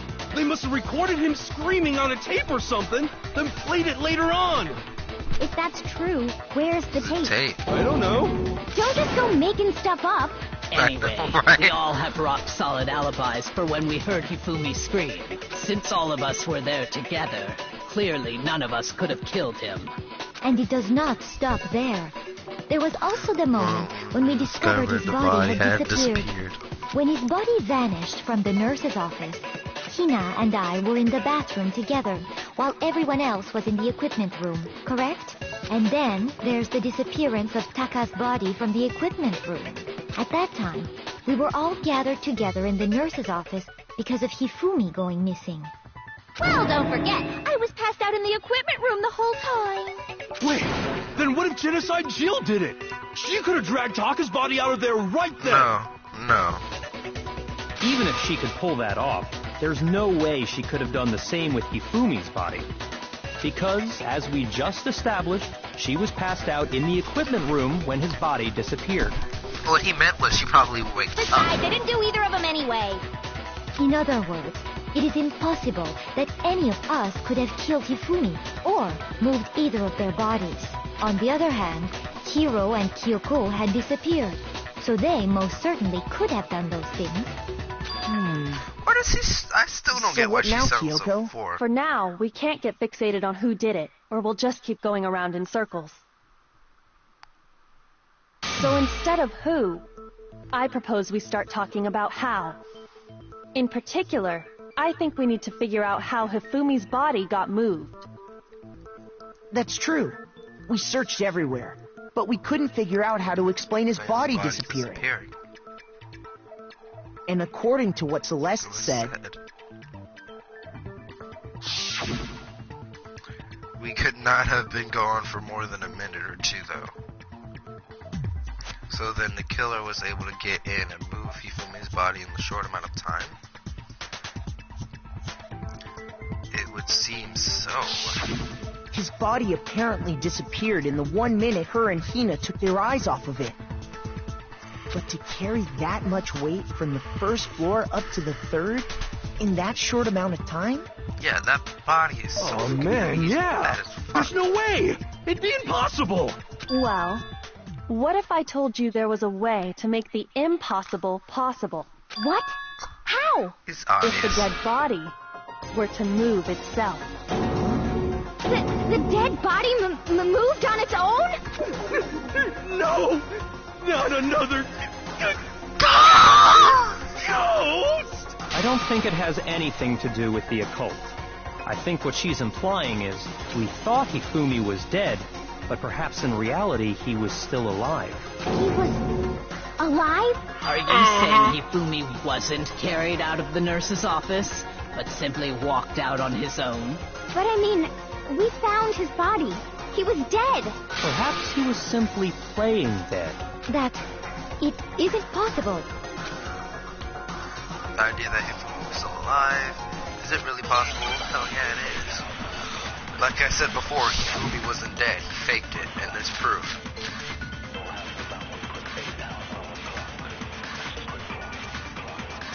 Are you saying that when we first found Hifumi in the nurse's office, there's a chance he was actually still alive? No. It is if Hifumi was dead, without a doubt. And you know that how? Surely you heard the body that Hifumi's dead body had been found. And that is why the announcement was made. Are we really? Maybe the announcement was intended to signal someone else's discovery. Are you saying that when we first... there's a chance he was actually still... No. If Hifumi was dead, and you know that how? Surely you heard the body discuss Hifumi's dead body had been found. I already scanned that. And that is why the... Are we real? Maybe the announcement was intended to signal someone else's discovery. Are you saying that when we first... there's a chance he... No. Hifumi was dead, and you know that surely you heard the body that Hifumi's dead body had been found. And that is why the announcement... Are we really so... Maybe the announcement was intended to signal someone else's discovery. Shoot! I'm gonna die. Are you saying that when we first found Hifumi in the nurse's office, there's a chance he was actually still alive? No. It is impossible. Hifumi was dead, without a doubt. And you know that how? Surely you heard the body discovery announcement. Hifumi's dead body had been... And that is why the announcement... Are we really? Maybe the announcement was intended to signal someone else's discovery. Are you saying that when we first found him, there's a chance he... No. Hifumi was dead, and you know that surely you heard the body that Hifumi's dead body, and that is why the... Are we really? Maybe the announcement was intended to signal someone else's discovery. Keep going. Keep going. Are you saying that when we first... there's a chance he was actually... No. If Hifumi was dead, without a doubt. And you know that how? Surely you heard the body discovery announced. Hifumi's dead body had been found. No, it's wrong. Thank you, Andre! Was the body discovery announcement that was made really intended for Hifumi? No, it was intended for Taka. Of course it was. The announcement played right after we discovered his body. Maybe. But that was also the same time that Taka's body was found. That's right. It wasn't long after finding his body that we heard the announcement. So there's a good chance we've made a mistake in there somewhere. I think we've confused whether the announcement was for Hifumi or Taka. First of all, if 2 bodies had been found, there really should have been 2 announcements. Maybe Monokuma simply got lazy and rolled them together into one. What do you say, Monokuma? Any comment? Well, it's a very sensitive issue, so I can't go into too much detail. But what I can say about the body discovery announcement is that it's only broadcast when 3 or more people find a dead body for the first time. That didn't answer our question, man. It kinda did. I just No, realized. actually, that was plenty. Yeah. He said it's only broadcast when a body is discovered for the first time. Which, even if we find the same body again later, he won't make the announcement again. If that's true, then why was the announcement made again later on? Huh? Later on? Exactly. We heard the body discovery announcement twice. This time it played was when we found his body in their zone. Second time was unconscious after he finished. Alive when bodies. I got it! I got it! We heard it a second time in the repository, when we rediscovered the 2 bodies. Has been discovered after a certain amount of time, which you may use however you like. Class trial will be used. It didn't seem weird at the time, but it contradicts what Monokuma just told us, doesn't it? Exactly.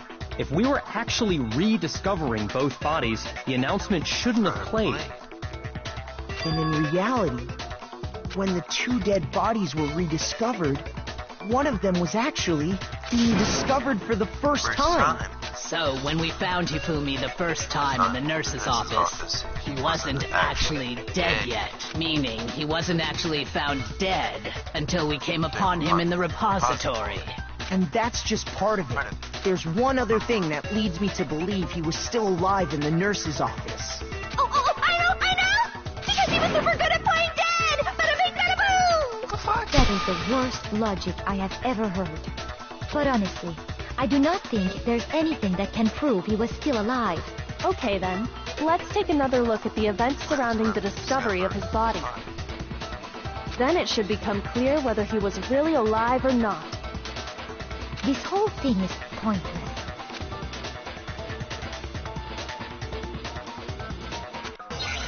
Let's do this.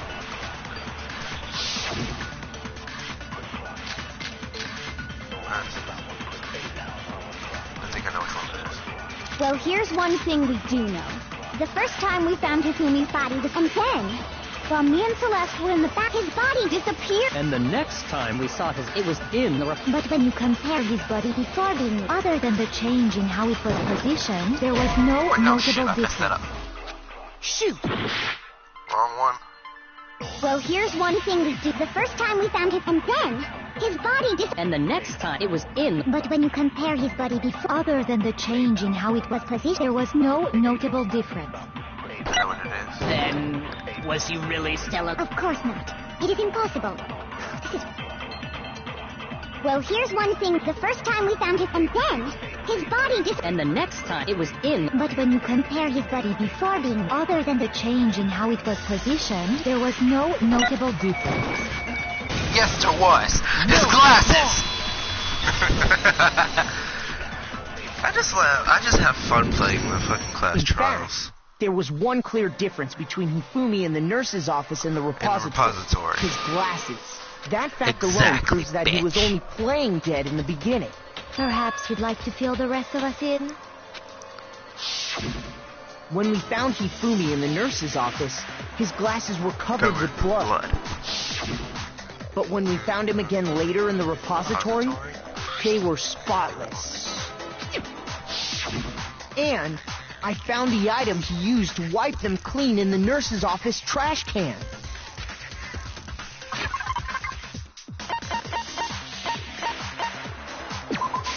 I got it!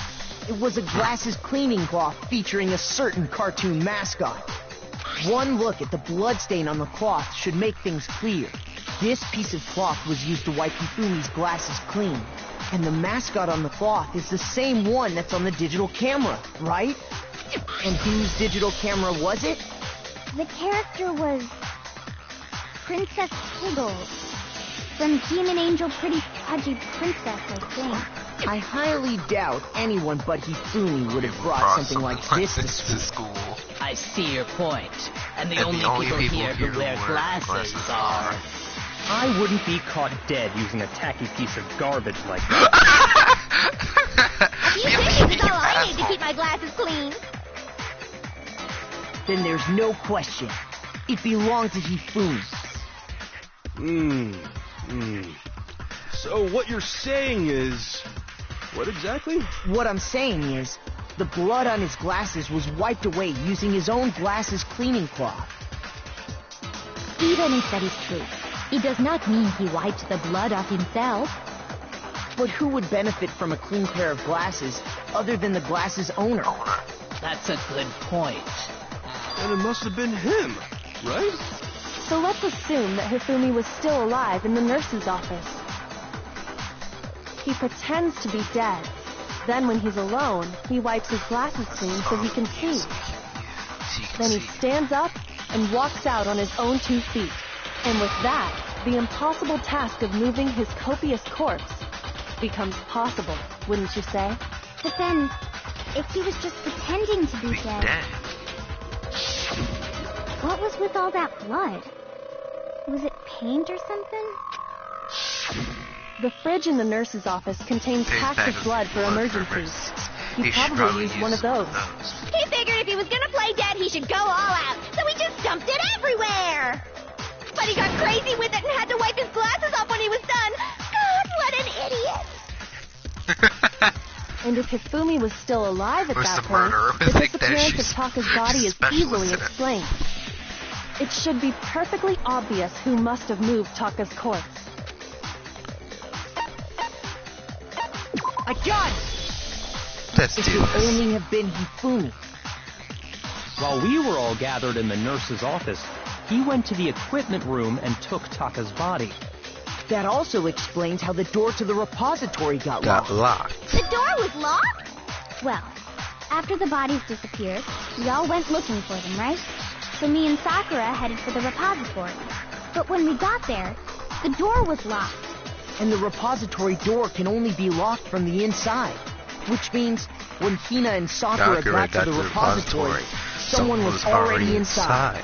And it could only have been Hifumi, who just finished stashing Taka's body there. He convinced us all he was dead, and when he saw his chance, he dragged Taka's body to the repository. So, Hifumi wasn't just another victim in this case. He was one of the assailants. But that means he took part in the murders. I just can't believe it. If you're having trouble, would you like me to show you one more piece of evidence? There's more? Oh, absolutely. The single biggest fact pointing to his involvement has yet to be revealed. You know what I'm talking about, right, Makoto? The item he took off of Taka's lifeless body?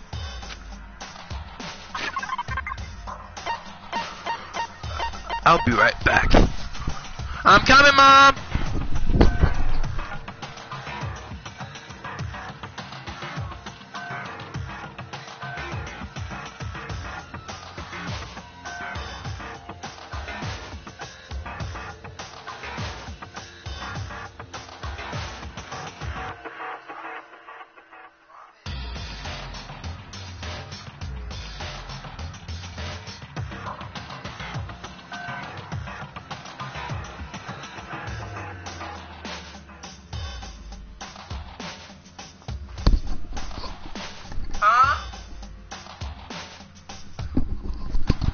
Alright, I am back. It just is.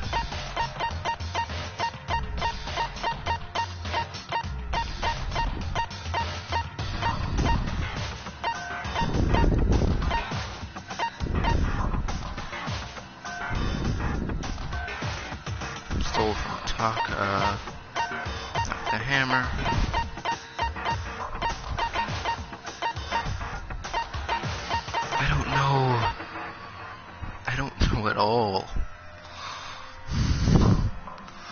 I need help.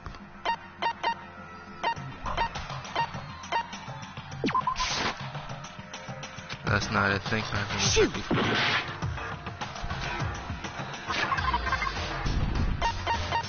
Hey, at least I got more time.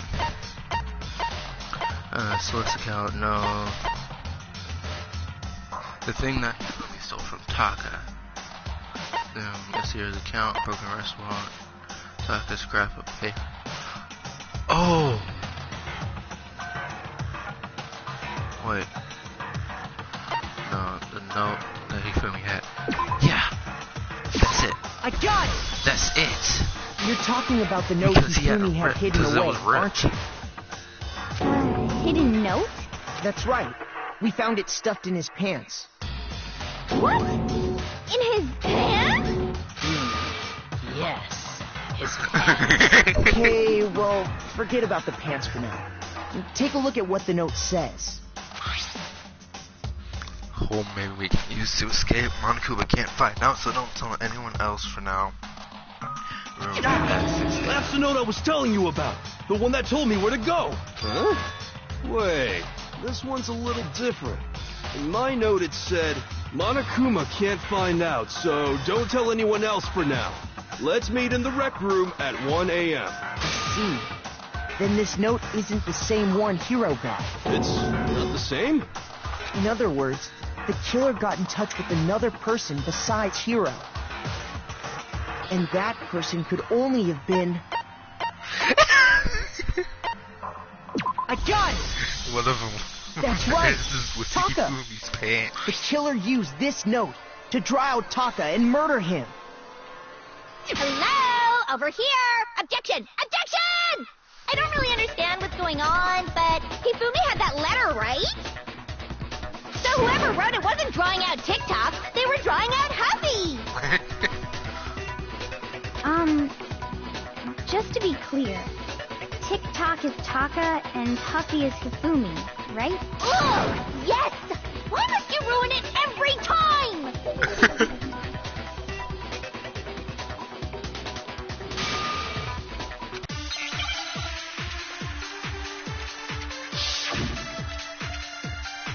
Let's get this on. Oh God, no.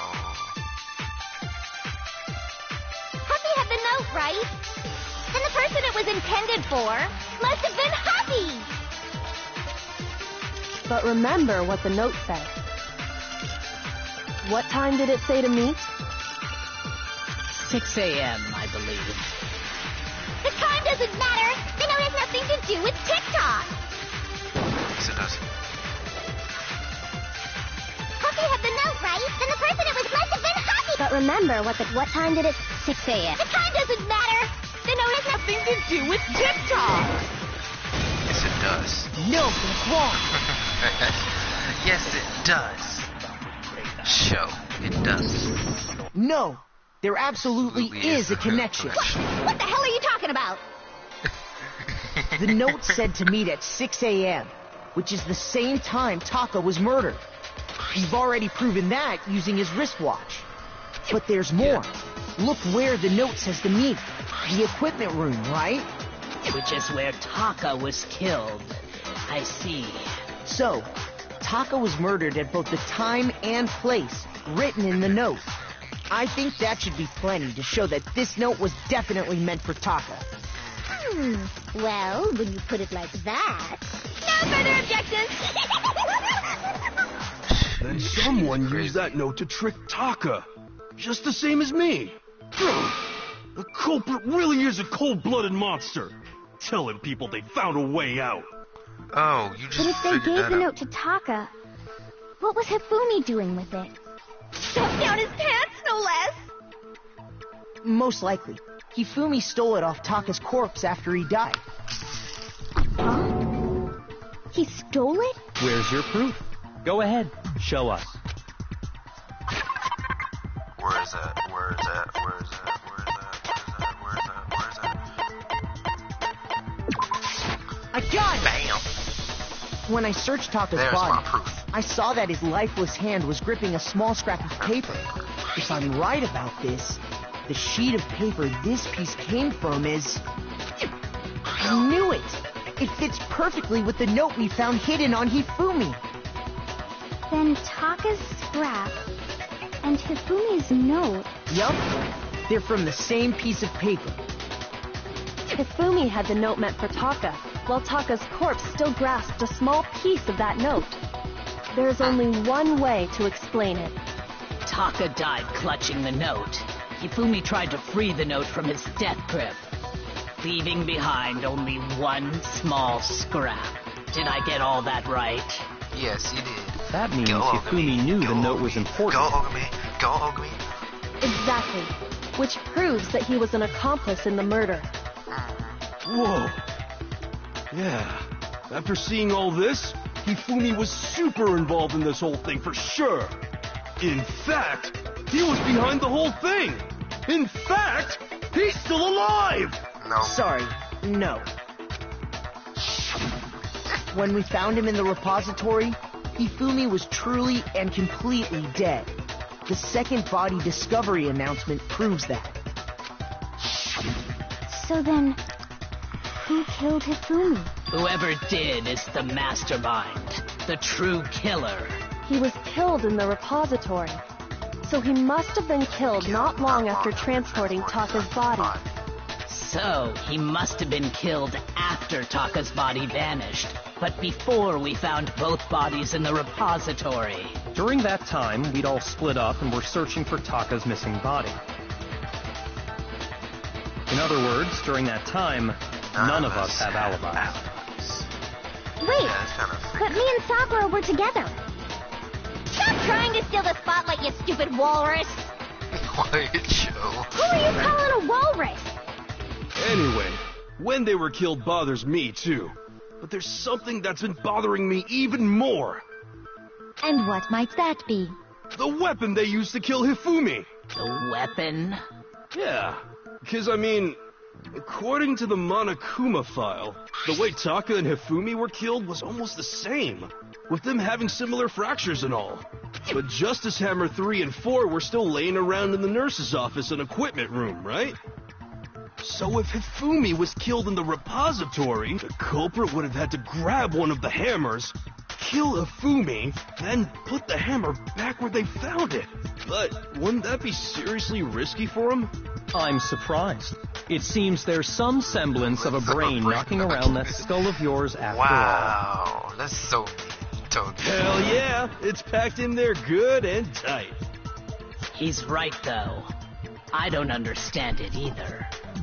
The Monokuma file makes it clear that they were killed using similar instruments. That was obvious. But if the hammers were already laying around those other rooms... So the question is, how could the culprit have gotten their hands on either of the hammers? Personally, I haven't a clue. So which hammer was used to attack Celeste? Number 1 or number 2? Those were accounted for in other rooms too. And I don't think either one is big enough to kill someone.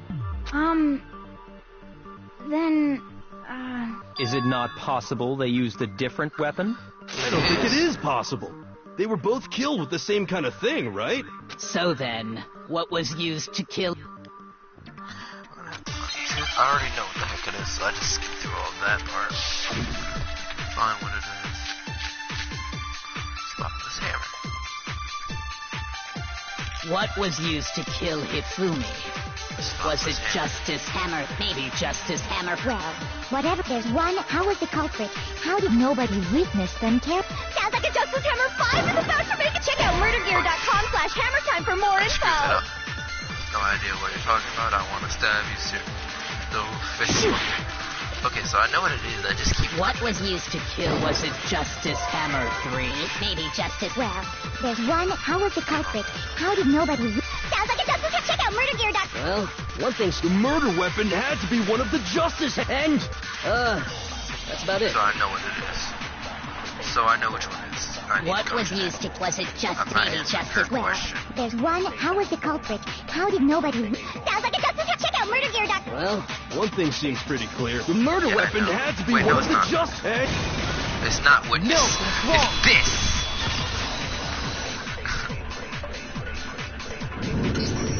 The murder weapon wasn't a Justice Hammer at all. No, It was something completely different. Not completely. But seriously? It is different I weapon? know it's not Kyoko. Specifically, a hammer from the repository. The killer could have easily used that to kill Hifumi. Now, all the hammers in the repository were covered in flecks of grit and debris. But for some reason, one of them had been scrubbed clean. Huh? And the reason it had been scrubbed clean was most likely because it was used to commit murder. If the hammer got covered in Hifumi's blood, of course they'd have to clean it off. If you were paying very close attention to I'd also like to point out that the repository has all kinds of hammers. Who it is. Big ones, small ones, and even some flat mallet-like ones. I think whoever made the Justice Hammers used those as a basis for their design. If that's true, that would explain the Monokuma file's note about the wounds being similar. So Hifumi moved Taka's body to the repository, where someone then used a hammer to kill him. And whoever did that is the true killer. The one Hifumi was working with. And the one who betrayed him. Hold on a moment. I still think it's strange to assume someone was working together with him. The way the graduation rule works, there is no benefit to helping someone else carry out a murder. So the idea that anyone would work together like that is simply ludicrous. We talked about this, did we not? We did talk about this reason to work together. At least that's what shows, but keep going. Celeste, you keep pulling out some crap. Based on the rules that have been laid out for us, even if more than one person is complicit in the murder, only the one who actually carried out the act, assuming the rule holds true. It is simply impossible that two people... That is how the rule was explained. But that only really applied. In this case, however, there were two murders. Wait, no. I know what it is. Based on the rules, even if more than one, only the one who actually, assuming the rule holds true. That is. But that only really applies if there's... In this case, however, there were two murders.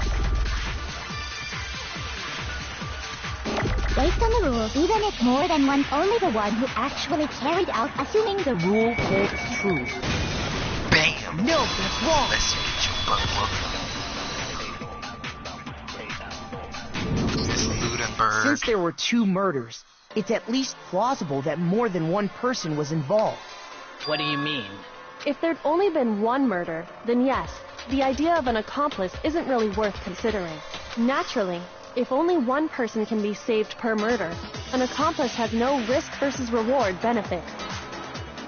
Risk versus reward benefit? The payoff for working together. The reward that balances out the risk of taking part in a scheme. There's no point in being someone's accomplice if there's no benefit to you. However, if there were some potential mutual reward for the risk, then cooperation becomes possible. You're saying that two people could act as each other's accomplices to commit two separate murders. I think that's what the true killer told Hifumi. They would each have an accomplice for their crime. And based on the case's events, Hifumi would have been the first one to act, murdering Taka. They made him carry out the first murder so he couldn't back out of helping them later on. So in this case, there wasn't one single person committing multiple murders. Instead, each person killed someone, creating two separate incidents. And it only looked like one person because that's how the true killer designed it to look. A single suspicious individual, a similar weapon used in each crime, disappearing bodies. By creating one seamless set of circumstances, they made it look like one person was behind it all. The mastermind picked their target and managed to convince him to go along with their plan. And then, to avoid the no accomplices rule, they simply killed their accomplice. Which, if true, means that betraying Hifumi was part of the plan from the very beginning. That's just awful. How could anyone be so cruel? You think so? I can't help but admire its cunning. Still, their choice of accomplice seems odd.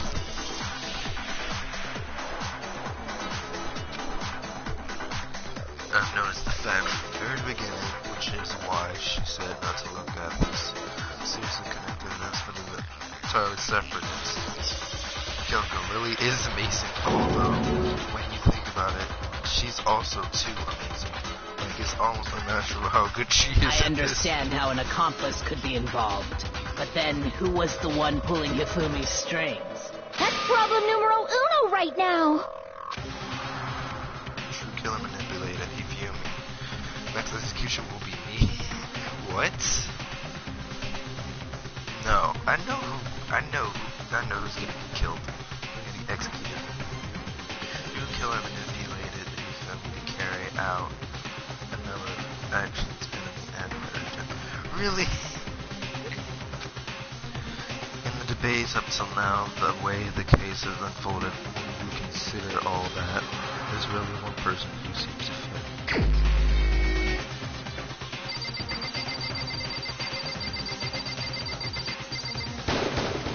Here's my answer.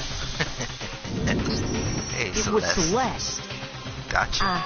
So I'm the suspicious individual now, am I? I really do hate this kind of joke. It's not a joke. A joke? I wonder. So what you are saying, then, is that I specifically chose to work together with Hifumi. The idea that I would choose to spend any amount of time interacting with him, that I would go within 10 feet of that shit for brains, that lazy, worthless, goddamn idiot!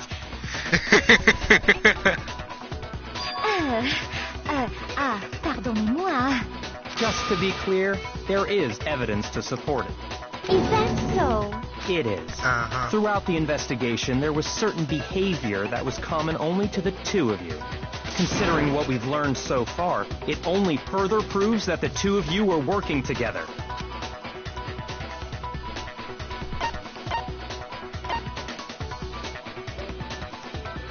I got it! The behavior they had in common has to do with the suspicious individual in the suit. Yeah, she did. Doesn't it? The only ones who ever actually saw Robo-Justice firsthand were Celeste and Hifumi. Shush. The adults are talking now. Be quiet, Byakuya. As he said, only Celeste and Hifumi ever laid eyes on the costumed individual. If we accept that Hifumi was one of the culprits, we can't help but suspect what Celeste has said as well. Are you saying everything they told us was a lie? After taking Hifumi to the nurse's office, we all began our search for this individual, correct? And not too long after that, do you remember what Celeste said? I saw a shadow, something moving around at the top of the stairs. We headed to the second floor specifically because of what she claimed to have seen. Next, to draw us all to the physics lab up on the third floor, she let out a blood-curdling scream. Oh, God. And when we'd all come to see what was wrong, what was it she said?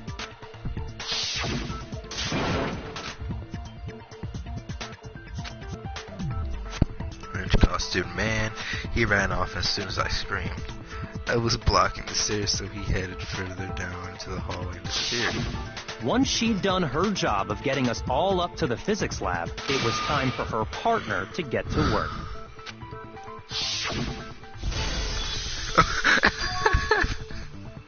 That scream.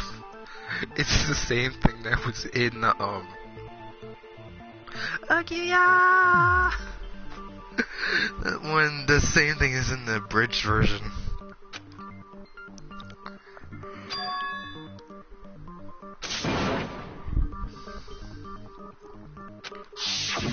It was to get us to divide into two groups, so that we would discover both bodies at the same time? In fact, Celeste was precisely the one who proposed that we split up. Then why don't we split into two groups? I'll lead the hunting party. That seemed much more interesting. Very well then, Makoto and Hina, you'll come with me to the nurse's office. I will lead the capture of the suspicious individuals to Toko, Byakuya, and Sakura.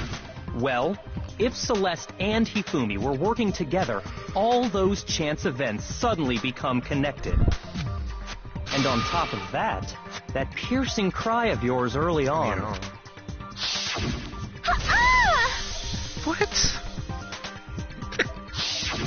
That was to signal Hifumi, wasn't it? That would explain the dual body count. Yep. It was your way of telling him, we're on the 3rd floor. Everything's going according to plan. Why else would you let out a scream that could have carried across the sea? I just realized another strange thing. When we found Hifumi in the nurse's office, who we now know was only pretending to be dead. Certainly was not expecting this. I did not imagine that he would be murdered. Celeste, you were the first one to say he'd been murdered. You wanted to make sure we wouldn't have any doubt in our minds. I don't believe it. Everything, the whole thing was one big act. Hina, you were with Celeste when Hifumi's body disappeared, right? Uh-huh. Yeah. I was feeling kind of sick, so Celeste took me to the bathroom. And that was obvious why. Then that was a ruse. She wasn't worried about you. She just saw a chance to help Hifumi sneak out of the nurse's office. Each piece isn't much by itself, but start putting them together and the picture gets very ugly indeed. Wouldn't you agree, Celeste? I have no idea what you mean. Don't bother trying to deny it. You made one fatal mistake. Oh, did I? I didn't even catch it myself when you first said it, but looking back, I can say that one little slip-up was your undoing. What are you talking about? I'm talking about what you said after Hifumi's body disappeared and we returned to the nurse's office. Talking about rejection. That was really mean. You know, instead of standing around frightened and confused. We're all going to die here. We're going to die just like those guys did. Wow. Talk about rejection. I remember her saying that too, but I don't understand what's so strange about it. I mean, yeah, she could have meant everybody else that was killed. Then pay attention. Sakura, Toko, and I were first to discover Taka's body in the equipment room. Then Makoto showed up and told us Hifumi had been killed, so Sakura and I left with Makoto. Once we were in the hall, we ran into Celeste, and the 4 of us headed to the nurse's office. Now, the entire time we were together, none of us said anything about Taka being dead. Think about it. Celeste's comment doesn't make Those guys sense. It was completely out of place. Taka was dead. There is still something. Most of the people were guys. Plus, usually people use that in a way like people, not just a gender. So you would see why some people would make that mistake and just not consider that as evidence. Got it. Celeste's comment doesn't make any sense. Yeah, I see what you're talking about. Although I don't really get what it means. You hear that, Celeste? Everyone's having some trouble understanding. Oh, crap. Could you repeat what you said? If you're really not the culprit, you shouldn't have any problem repeating it, right? Celeste's comment doesn't make sense. What is he including? Let's do this.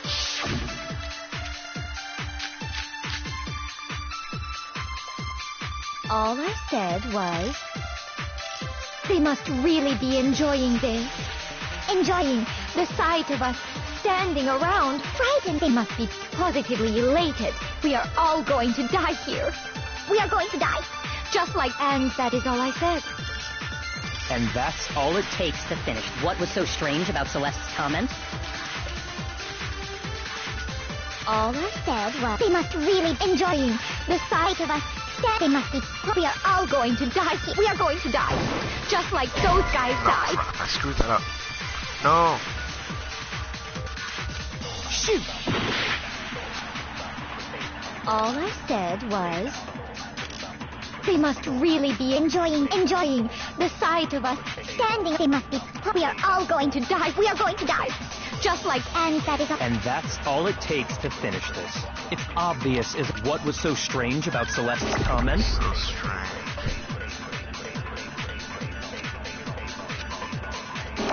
All I said was they must really be enjoying the sight of us. They must be positive. We are going to die. Just like the... There we go. No, that's wrong. That's strange. That's right. There's no reason Celeste should have said, just like those guys died. When she said that, none of us had told her Taka was dead. Exactly. And we didn't run into her until after we were all out in the hall. So there was never any chance for her to have seen his body in the equipment room for herself. So how did you know, Celeste? How did you know more than one person had been killed? And how did you know they were both guys? No, you got it right. Andre, you got it right. It was those guys. I just have to grab the right statement and shoot it. Because Kyoko had also disappeared, right? So she could have been dead too. You all have such vivid imaginations. You know that? Imaginations? You claim that I was lying when I told you about the suspicious person I saw. Then what about the picture I took? How do you explain this picture of the costumed villain dragging Hifumi away? It has to be some kind of setup, right? So let's put the suit on. And then she used the camera's timer to set up the picture. Have you so quickly forgotten? You Preparation are the to only snap one in who 3, could have possibly 2. fit into that suit. Plus, I happen to know that this particular camera does not have a timer. In other words, it is an unassailable fact that this is a picture of Hifumi being dragged away. If everything I told you was a lie, how can this picture exist? Simple. Are we sure that's really a picture of the suspect dragging Hifumi away? What could you possibly mean by that? Surely there are other explanations than the one you've offered up. Yep. No. No, there exactly is no what it other is. explanation. It wasn't a picture of the suspect dragged Hifumi away. It's dragging the suspect. I got it! It's not a picture of the suspect dragging Hifumi away. I would say it's a picture of Hifumi dragging the suspect away. That's certainly within the realm of possibility. The one being dragged off in that picture isn't Hifumi, but the person in the robot suit. We've simply been led to believe that it's the other way around. And the strange costume might only exist to lead us astray even farther. If you saw someone wearing something like that in this situation, of course you'd notice and be suspicious. That's what happened! You put me to sleep and made me out to be the bad guy in all this! And checkmate. Such a thing is utterly impossible. Hifumi was dragging him away? Ridiculous. Is it? I don't think it's ridiculous at all. Then shut your mouth and allow me to educate you. Oh god, she's pissed.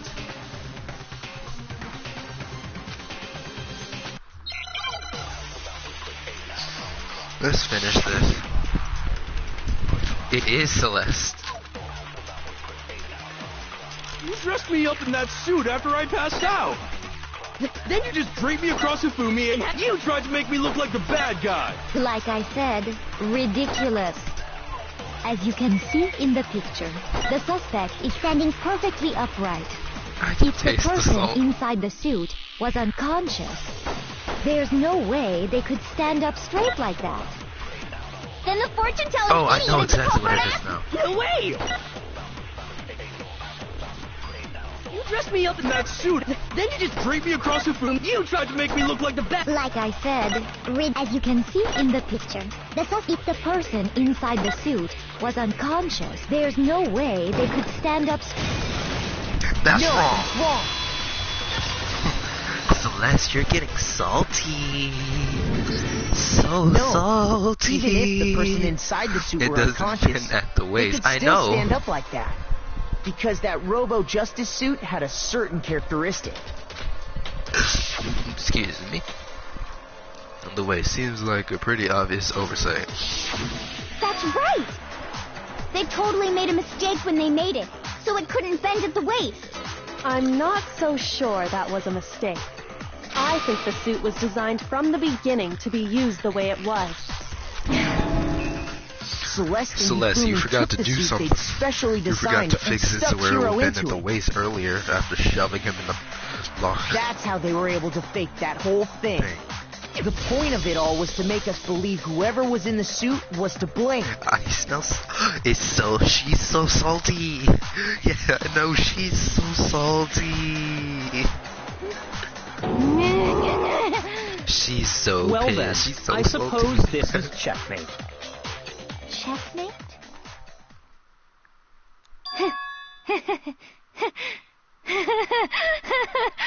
Oh gosh, she's going crazy. Don't make me laugh, you idiot! What do you mean, checkmate? Oh gosh, she sounds English now. Celeste? Clearly, you want to cram me into your little guilty box. Well, there's one little problem. Have you already forgotten what Hifumi told us as he lay dying? He said Yasuhiro. Hello, straight jacket.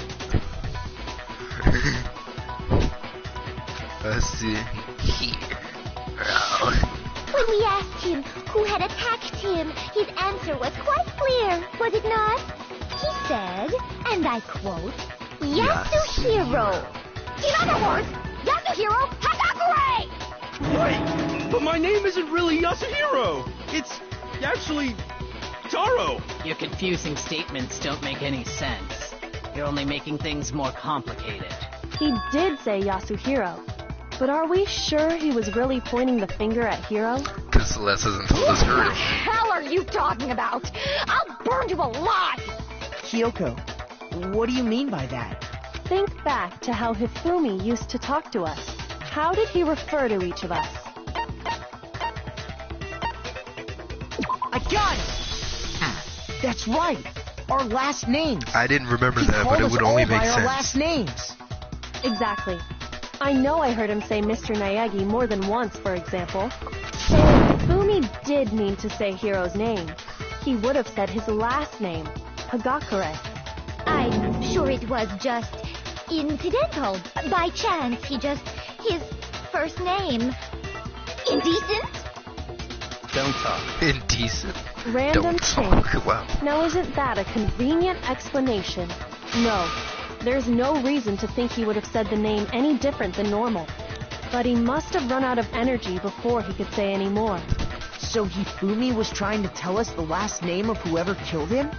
But the name he said doesn't apply to anyone here. Well, no. Hold on. There's one person it could apply to, and that's Obvious. Celeste. She never actually told us what her real name is. What did you just say? To think you'd take your false accusation so far, I don't know whether to laugh or spit! Come on! Enough with your idiotic blather! Yasuhiro is a loser's name! Do I look like a loser to you? Do I? She's pissed. I think I've earned the right to be a little on edge. Okay, then fill us in. What's your real name? So, make sure your ear holes are wide open and listen up! My real name is Celestia Ludenberg. Could you please stop making me repeat myself over and over again? Celeste won't give up, so then I have to do something to make her accept it. Hello, straight jacket. Oh, I know what it is. I know what it is. Hifumi was trying to tell us something. He wanted us to know the killer's last name. If there's one person here who might have... It would have to be you, Celeste. You haven't told how many times do I have to time? Celestia Ludenberg, God! How long do you plan to go on pretending? I'm not pretending. And since you have no way to contradict me, Shit. that's the only truth there is! Moron! Wow, she's pissed. Let's skip all this. Ifumi was trying. He wanted us to know the killer. If there's one person... It would have to be you, Celeste. How many times? Celeste, you Ludenberg! How long do you plan to go on? I'm not pretending. And think, you have no way to contradict me. Yes, no, we do. Wrong. It should be the final fight for you, That's it. Celestial The handbook. Ludenberg. What? Anytime you turn your handbook on, it shows the owner's name when it boots up, right? Monokuma told us all about it before. This handbook is absolutely vital to a healthy school life, so don't lose it. You start it up, it'll display your name always. Make sure you have the right one. This is not your everyday notebook. It has so many more uses to that. So all we have to do is check her handbook, and that'll clear up everything. That's how we can find out Celeste's real name. That's an invasion of privacy. I refuse to cooperate. Celeste, can you please just tell us what really happened? Please, just tell us. Even when I'm put in check, it's just my nature not to give up. Because...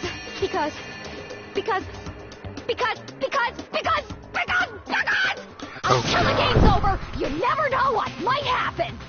Fine then. Let me settle it. Let me go over the case again. From the beginning and shed light on all your crimes. And that'll bring everything to an end.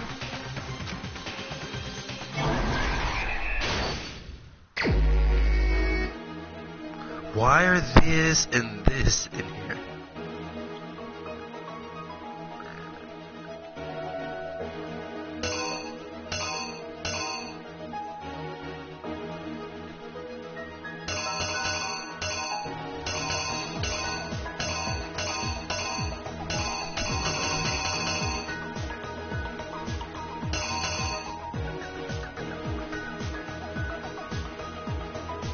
Hello, Ryan.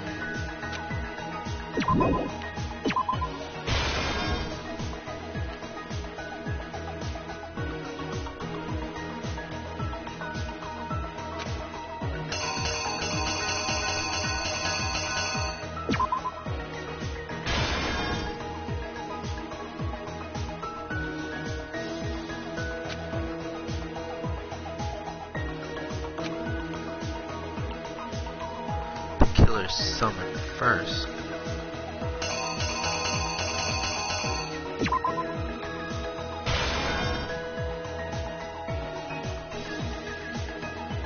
And knocked him out and stuffed him to a robot just to simplify their evidence.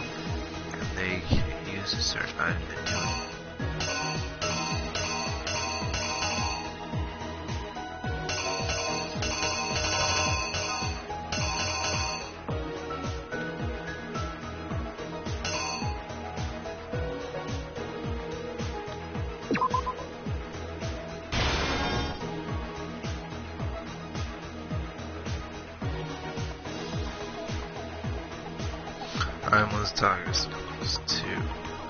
I'm supposed to head to the equipment room.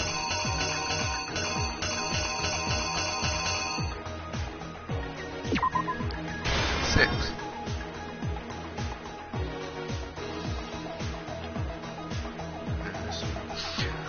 The Justice Hammer that was used to kill Taka, what number was it?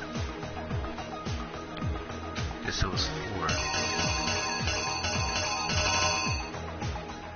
Because it certainly wasn't 3.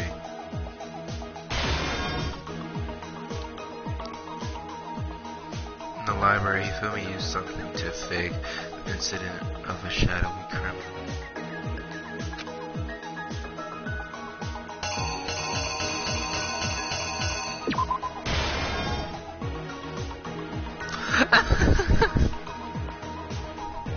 This never was in the nurse's office when he was dead. Justice Hammer 3.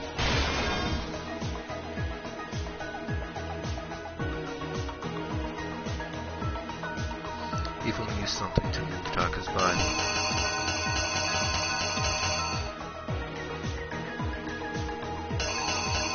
Where is it? Oh, it's all the way down here. No, it's not. Where is it? I'm missing something.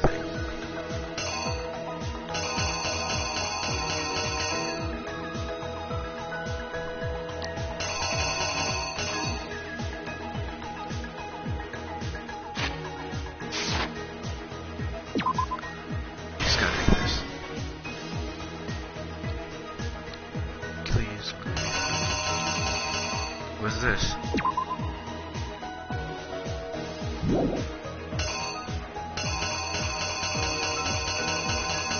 This. What was this? Here's exactly what happened. Let's do this. Before anything, the killer persuaded someone to help carry out the murder. And that person was... Hifumi. Hifumi's With an accomplice, face. the killer was able to execute a number of otherwise impossible schemes.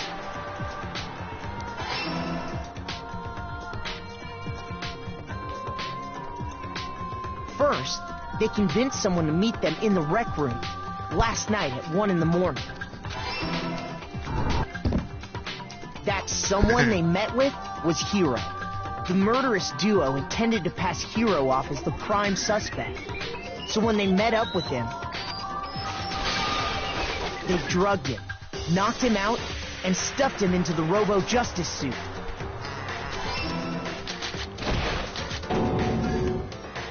Next, Hifumi positioned himself to make it look like Robo-Justice was attacking him, while the killer used a digital camera to take pictures of the assault. They did all this just to create evidence that would put the suspicion on Hiro. You like to break. When they were done with him, they shoved him, Well, I still mean, they are unconscious, hard to into do. the full room locker. Well, this one is hard to do. But, the first ones are hard to do, but after that, the second and third ones are easier. And then finally, at 6 a.m., they moved into the murder phase of their plan. They called Taka to the equipment room. Hifumi's face in that. And that's where Hifumi killed him, making it the scene of the first murder. The murder weapon was Justice Hammer 4, which was left there in the equipment room. The reason Hammer number 4 was used was to create confusion about the order of the crimes. So, next they falsified 2 more assault incidents. For these attacks, the killers pretended to be the victims, to solidify Robo-Justice as the suspect. The first fake incident was the attack in the rec room. There, the killers wanted us to see Justice Hammer 1, and the Robo-Justice pictures they'd take. They wanted to make sure we bought the surprise attack story. The second fake incident was the attack in the library.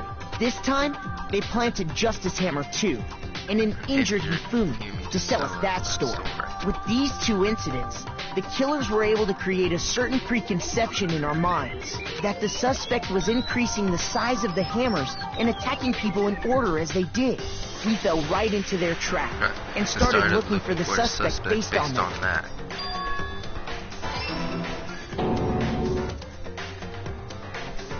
While we did that, we left Hifumi alone in the nurse's office. This was exactly what Hifumi was hoping for. He took a blood packet from the refrigerator and Justice Hammer 3 and turned the room into a crime scene in which he himself had apparently been brutally murdered. But he had. He let out a scream to draw us back, and when we returned, that's what we found. Hifumi dead. Or fake. Meanwhile, the other group that had been out searching found Taka's body at the same time. So when we heard the body discovery announcement, we naturally assumed it was for Hifumi. We left the nurse's office, and Hifumi once again took advantage of the situation. He simply got up and made his escape. When we learned his body had disappeared, we all rushed back to the nurse's office. And once again, Hifumi had the chance he was waiting for. This time, he snuck into the equipment room.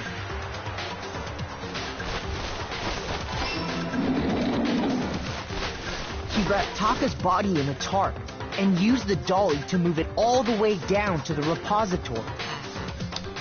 That explains how each of the bodies disappeared. But even Hifumi didn't know what the true killer had in mind for their final act. He was gonna kill Hifumi. Their plan all along was to kill Hifumi and get rid of the one person who could betray them. And they did it using an ordinary, everyday hammer from the repository. That should cover everything that happened in this case. And the villain behind it all is... Celestia Ludenberg.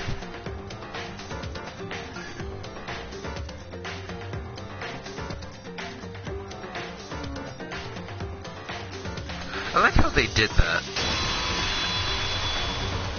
Celeste, sorry, you lose. I like how they did that. I lost? When was the last time I was forced to utter such words? They hang heavy around my neck. Then you admit it? You're the killer?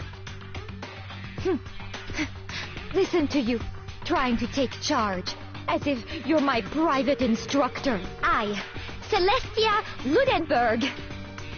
Actually, no, Taiko Yasuhiro is fine. Taiko? So, you finally accepted it. I'm the kind of person, once I've lost, I don't like things to drag on. Oh god, her voice. Taiko Yasuhiro, am I wrong? Yep, it's Taiko Yasuhiro. Oh god, her voice changed.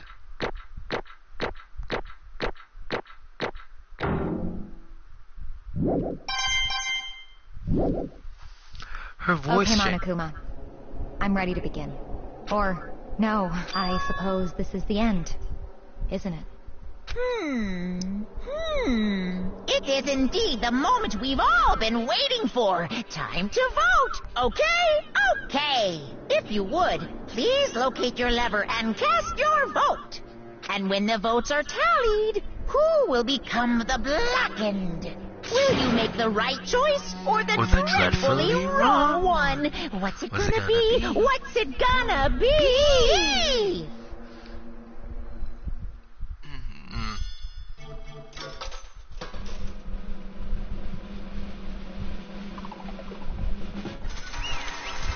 Celestia Ludenberg is the killer.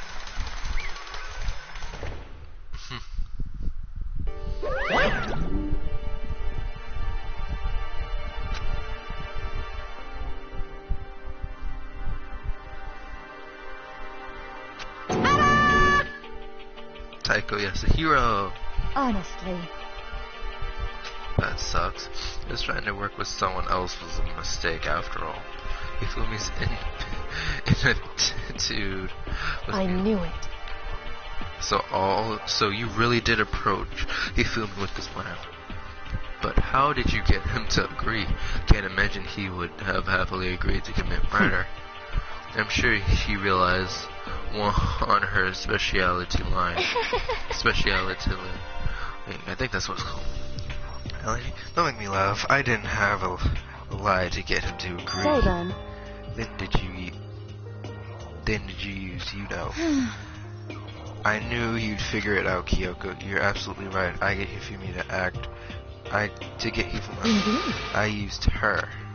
For everyone who's left, I'll avoid mentioning it by name, but it was the one thing Hifumi and Taka were both super into. He was talking about alter ego. Say what? What? Just a second.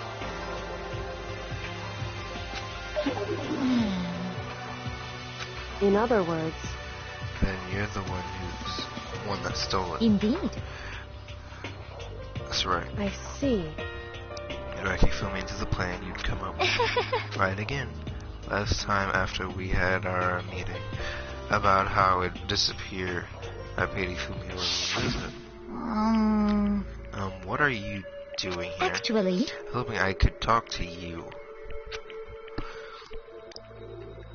It is about what was stolen. I know who did it. What? Are you okay with this? It was Taka. He stole it. So then... And I have proof. Would you like to see it? As I turned on it, I'd found a use for the digital Turned out I found a use for the digital camera. It taken you-know-what to Taka's room early. I had taken you-know-what to Taka's room earlier and took pictures of it. I deleted the picture as soon as I... It's Hifumi, of course. Damnation! But how did he do it? She was supposed to yell if either one of us got close to her. You are correct, which is why Taka forced me to stay. Say what? As for me... Please forgive me. He threatened me. Oh. As for me... He came to my room last night and announced, and then it's hard for me to even say, he abused... Oh, God. What? Why would she say that? And he took pictures. He said if I did not do as he asked, he would show them to everyone. So I had no choice. Damnation! Yo, it's Drew230504. Oh, hey, Drew. What's up? That's a crime. An absolute crime. I knew he'd gone a little crazy, but I never imagined he would go that far. It was amazing how completely he bought it. I can't express how enjoyable that was. I'm about to say something I've never said before in my life. I'm going to kill him. I'm going to fucking kill him. Most unfortunate. Wait, please. If you go now, you will be playing right into his hands. Actually... Taka is planning to use her to escape. And he has made you his target. What? Escape? You don't mean... I'm kind of a YouTuber, if you'd say. I wouldn't classify myself as a YouTuber. Escape, you don't mean. Taka's going to try and kill him. Indeed. And also he can keep her to himself. That bastard. Bastard. Honestly. Can we allow him continue with these barbaric acts? Oh, cool. Not. How could I? I swear I will save her! Oh, God. Actually... Then would you like to join with me? It just so happens I have come up with a plan. I have devised a way to reclaim what he has stolen and escaped his dreadful school. And with that, it is complete. Oh, nothing. Hifumi agreed without a second thought. The effect that the idea had on him was remarkable. The power of love, even a love as twisted as that, can still drive people mad. It would seem. You disgust me. I see. I have another question for you. Was that strange costume Hifumi? Indeed. Yeah, it was a real pain in the butt too. All I asked him to do was make something to hide the face and general body size. He had no idea he'd make something like that, but it was my fault for picking him in the first place. But... So why you decided to make me the suspect? Because you're stupid. Because you're stupid. That's it. Let's see. And in that regard, I made the right choice. I'm so glad your stupidity surpassed my every expectation. Life must have been tough on your parents, though. Roasted, hero got roasted. Well. But you were explaining your plan to Hifumi. Hifumi, how did you explain the part about him playing dead?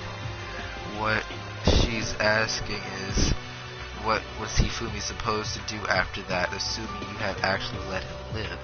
Are you okay with this? That's simple. After he did his part and pretended to be dead, once someone showed up, I told him to say he'd been seriously wounded.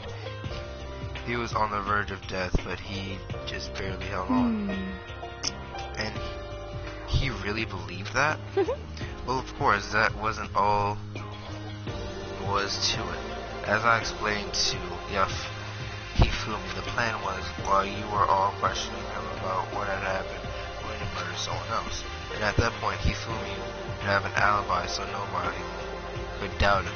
I told him that, and he believed it. Of course he did. Of course he did. It all seems very straightforward, stereotypical. I just matched the lie to the level of the opponent. In fact, Hifumi ate it up. He believed the lie wholeheartedly right up until the moment of his death. So in the end... So you had planned to kill him all along. But of course, there would have been no point of my plan if one who pretended to be dead did not end up dead himself. What the heck? How can human life mean so little to you? Well... That's a non-issue. I simply did everything in my power. Don't be mean! Now you sound like Byakuya. Yeah, actually, yes. Yes, she does. I wonder about that. So he just derives pleasure from the thrill of the hunt. In that aspect, we are nothing alike. Why? Then what made you take things this What the far? heck? What? Was it really just for money? Are you talking about the $10 million Monokuma offer? That is a lot of money, it's true. But that's not all there is to it. From the moment our new life here began, my only thought was escape. But all along you've been saying you have to accept living. You little Obviously bitch. that was a lie. Hey! I couldn't take it. I hated it from day one. More than anyone else in here. You little I want bitch. to get out every day with fresh torture. And do you want to know why? This is fine. Because I had a dream. And accepting a life here would have meant nothing else than giving up on my dream forever. Honestly. And there was no way that I could ever do that. In the underground world of gambling, I risked my life to make a morphical killing. As for me... And it was all for that dream. And that was this dream. And what was this Isn't dream? it wonderful? To live in a European castle.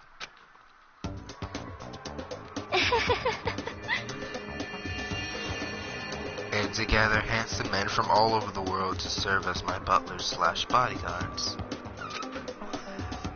I was going to make them dress up like vampires and satisfy my every need. Dress up like okay. Okay, wow, she really gothic. Once I obtained that, I would have created a perfectly aesthetic world of descendants. This is fine. Living the rest of my life, there was my only dream, my only goal. That's what life is all about. Combined with my own winnings, Monokuma's $10 million would have made that dream a reality. I got right to the edge. There is nothing to be done. Unfortunately, my dreams scattered to the wind. Still, I don't have any regrets. I pursued my dream till the very end. So why would I? Just the worst. You sound so passionate, but you were really able to kill your own friends for it? Oh. Are you asking me to feel guilty? That's a pointless endeavor. I think nothing of sacrificing others for my own ends. Fuck, I can't even speak. Others for my own ends. I feel nothing. Do you understand? That's all there is to me. That's what makes me complete. Isn't it terrifying how different our values are? There's simply no room for understanding. What is this? That's what we should be saying. And plus, how could you be so calm?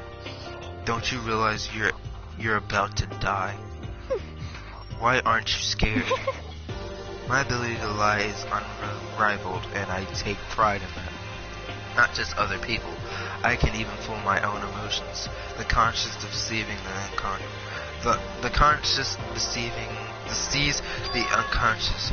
And that's why you're not scared? Yes, indeed. That's right. I don't fear death. Kill me however you like. But you know, if I could be reincarnated, if I had the choice, Isn't it wonderful? I think I would like to come back as Mary Antoinette. Hey. You just get executed again.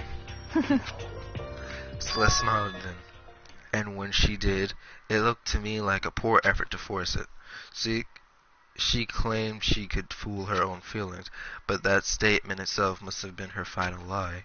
And that weak fake smile is what betrayed me. Chills! You're all done? Chills! Okay, then let's get rolling. The black industry...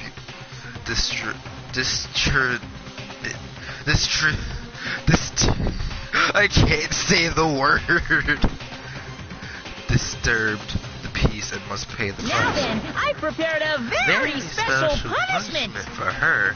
The ultimate gift. Let's give it everything we've got. It's punishment time. I guess I'll let Kyoko hold on to this. What? This is... Will it really give you the hope you're looking for? I can't say I ever saw it that way.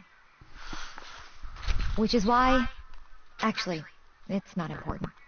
Well then, take care, everyone. Perhaps we'll meet again. In another life. Okay, Celeste.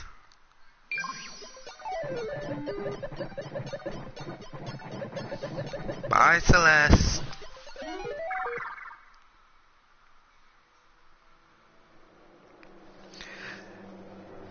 Her dream made her ironic punishing, made her punish so ironic.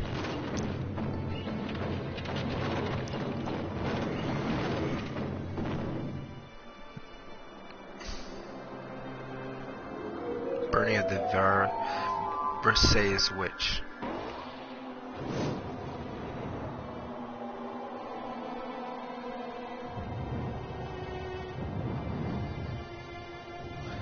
Sorry, Celeste, you're gonna die. And it's gonna be a weird way.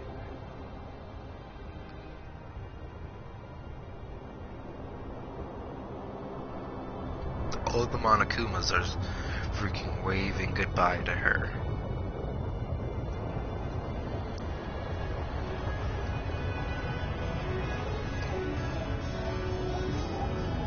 Bye, Celeste.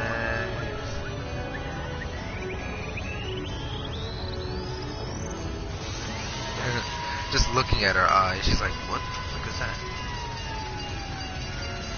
Bye, Celeste. To hell with me. That's what she would say in the abridged version. Bye.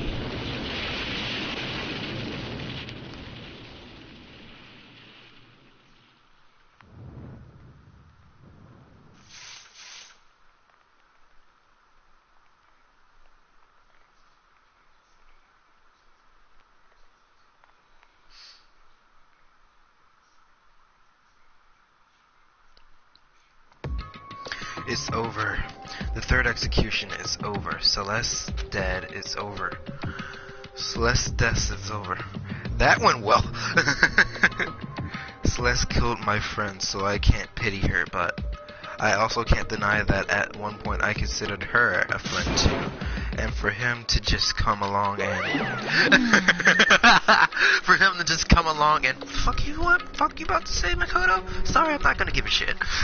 It's just awful. Someone couldn't cut free of their regrets from the outside world, and so more people have died. You guys are still young. You need to place more value on your lives. What are you gonna do? Jeez, and here I thought you guys were gonna pass the torch of hope to the next generation. Let me out of here! What do I care about hope? I'll throw it in the trash if you just let me out of here. Too bad. You're all the embodiment of hope, whether you like it or not. And it's my destiny to knock you down one by one. It's sad, yes it is, but that reality just can't be avoided. Don't talk like you're not responsible. How long are you gonna make us keep going through this? What do you want from us? God, I'm so sick of people asking me that. Give it a rest already.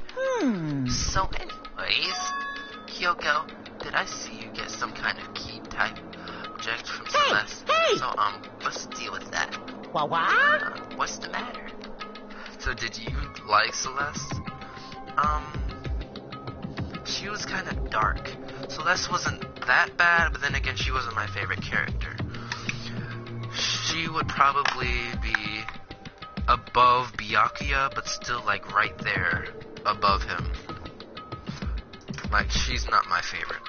I don't like her that much. And same thing with Toko, but I wouldn't want her to die. Even though it seemed like she would die. What's the matter? So then... I'll answer your question if you answer mine. What did you do? What did you do to me? Ooh. Hey. Answer me. What did you do to my body? Oh, God! That sounds dirty, but I know exactly what she means. And oh, jeez. Oh, man. Oh, jeez. What did I do? I have no idea. I don't know anything about it. What was that just now? The mastermind did something to Kyoko's body. What does that mean? Okay, things are getting kind of awkward. I think it's about time I got out. Meanwhile, you guys can go on and enjoy your school life. If you get lonely, give me a shout. Not that I'll do anything about it, of course. See ya. See ya. Monokuma disappeared, leaving us all depressed and in despair. Although it wasn't all despair. There was one small hope. Hey, Kyoko, Monokuma already mentioned it, but what? That's that key that Liz gave you. Most likely, it's the key to one of the dressing room lockers. What? Then that means so let's probably hid it in there. Hey. I suppose sometimes it's easiest to miss what's right beneath your nose. Well then, we better go Indeed. check. Good idea. We left the courtroom and rushed to the dressing room. As we approached the dressing room, Kyoko looked back at us and said, I'm going to go on alone from here. Everyone else head to the dining hall. I'll check in with you later. Why exactly are you going alone? So... Do you even have to ask? As she spoke, she glanced quickly at the surveillance camera. Come on. That's not what I mean. Why? There's still the risk of spying, you know. Then I'll go. What? Please let me go. Ending here arguing is just going to draw more attention to Goodbye. us. Do whatever you want. Thank you, Byakuya. Well then it's up to you now. Yo! I'm gonna go to the dining hall, okay? So Makoto and Kyoko are gonna go together. Oh god, does that mean what I think it means? Okay. Good luck, Makoto. Girls like her are total pushovers when you show a little backbone. Oh god. I tried to forget what Hina said. Everyone headed to the dining hall, leaving me and Kyoko there. Shall we go? Well, shall we? Yeah. So then... We need to get into that locker. Kyoko took the keys to Liz and gave it to her in the locker. And there's a locker somewhere. So. You really came. Good morning. It's been a while, hasn't it? It's late, thank goodness.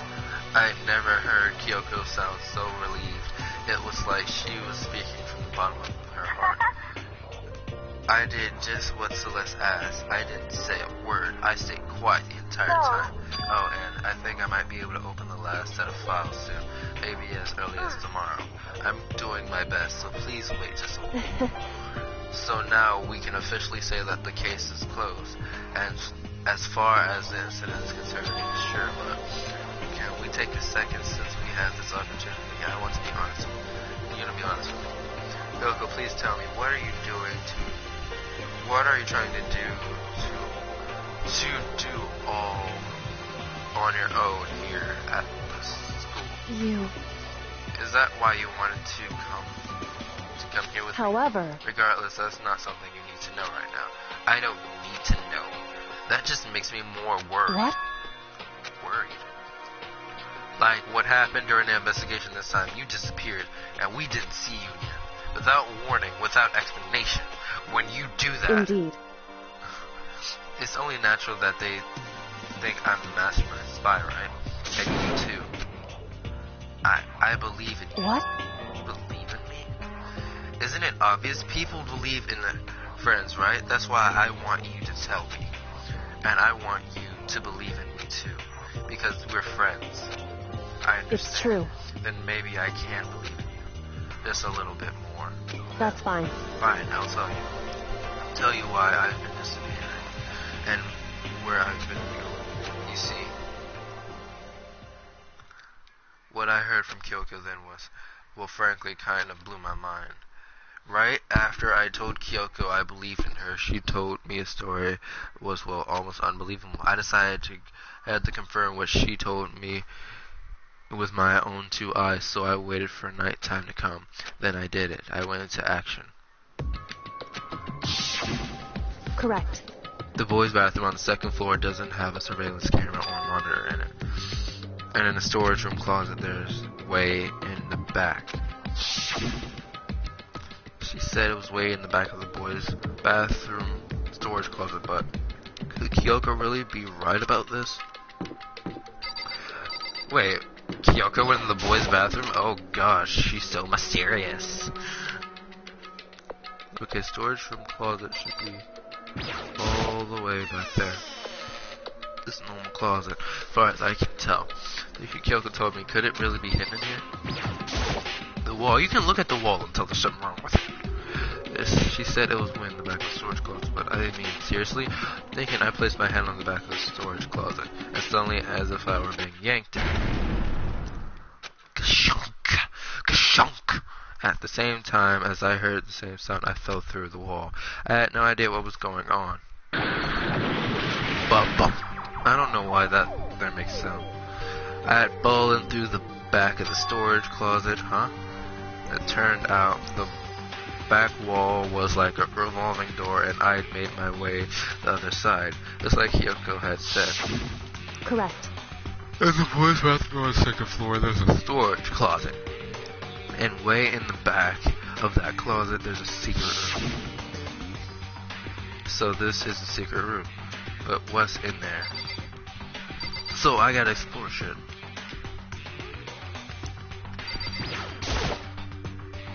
This door doesn't control of like a volume and volumes of yearbooks covered in dust. Looking at every one file at the edge of the bookshelf. Oh shit. He Academy separated. This is the one thing in here not covered in dust. I haven't been looking at it recently. Oh shit.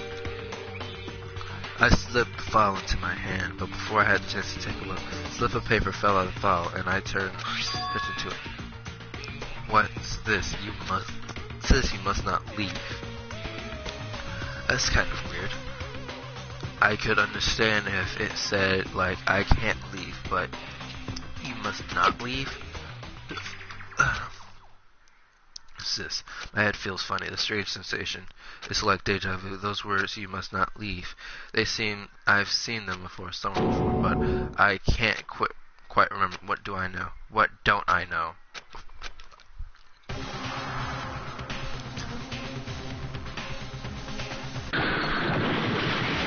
Goto got knocked out.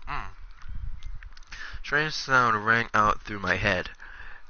It felt like it was shaking my brain back and forth, and then darkness. I don't understand what's happening. I don't know what started it. It's all over, and with that I opened my eyes. I didn't know how long it had been. All the books were gone.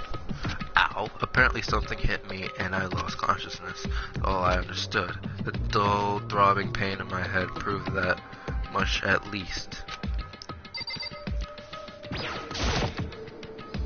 An empty bookshelf. Huh? Empty. Gone.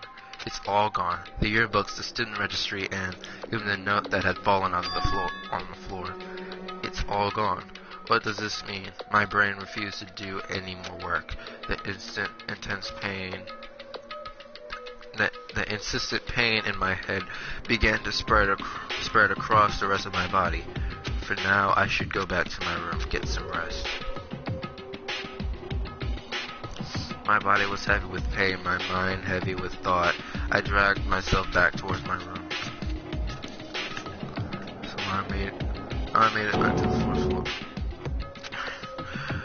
The farther I walked, the more I felt. Things are getting blurry. I can't see in front of me. I can stop myself from collapsing right there, and after that, I heard a sound. Faint, but that sound is coming from the gym.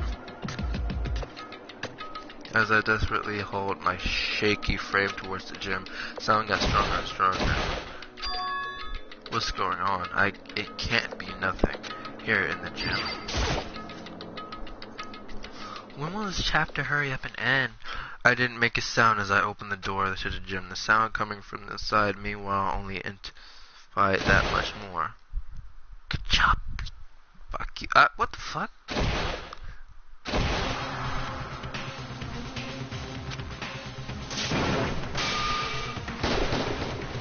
Oh god.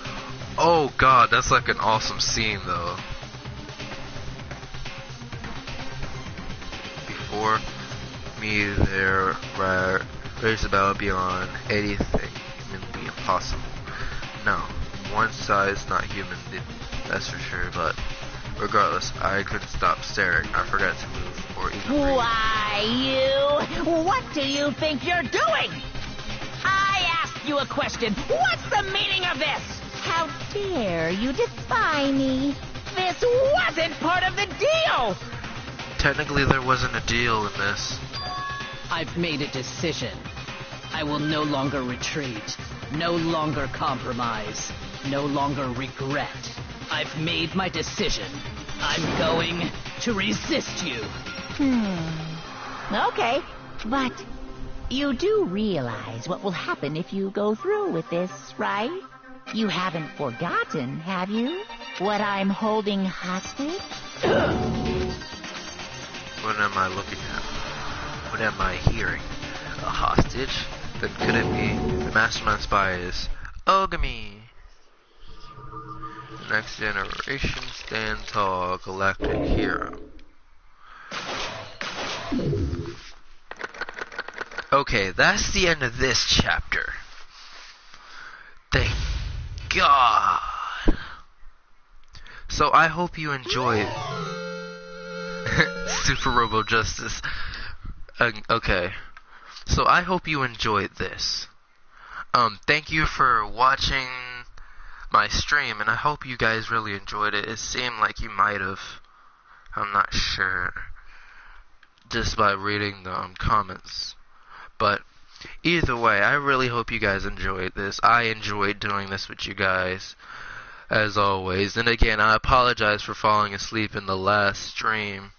This is the main reason why I'm continuing it now. And I'm sorry for not being on, like, for a whole week. And some change. But anyway, thank you guys for watching, and I will see you next time. Bye! Oh shit, I fucked something up. Broadcast settings. Why am I going to broadcast settings? Okay, where is it? Starship settings. Where's the stop button? Stop button. Fucking stop. Where is it? There we go. Bye!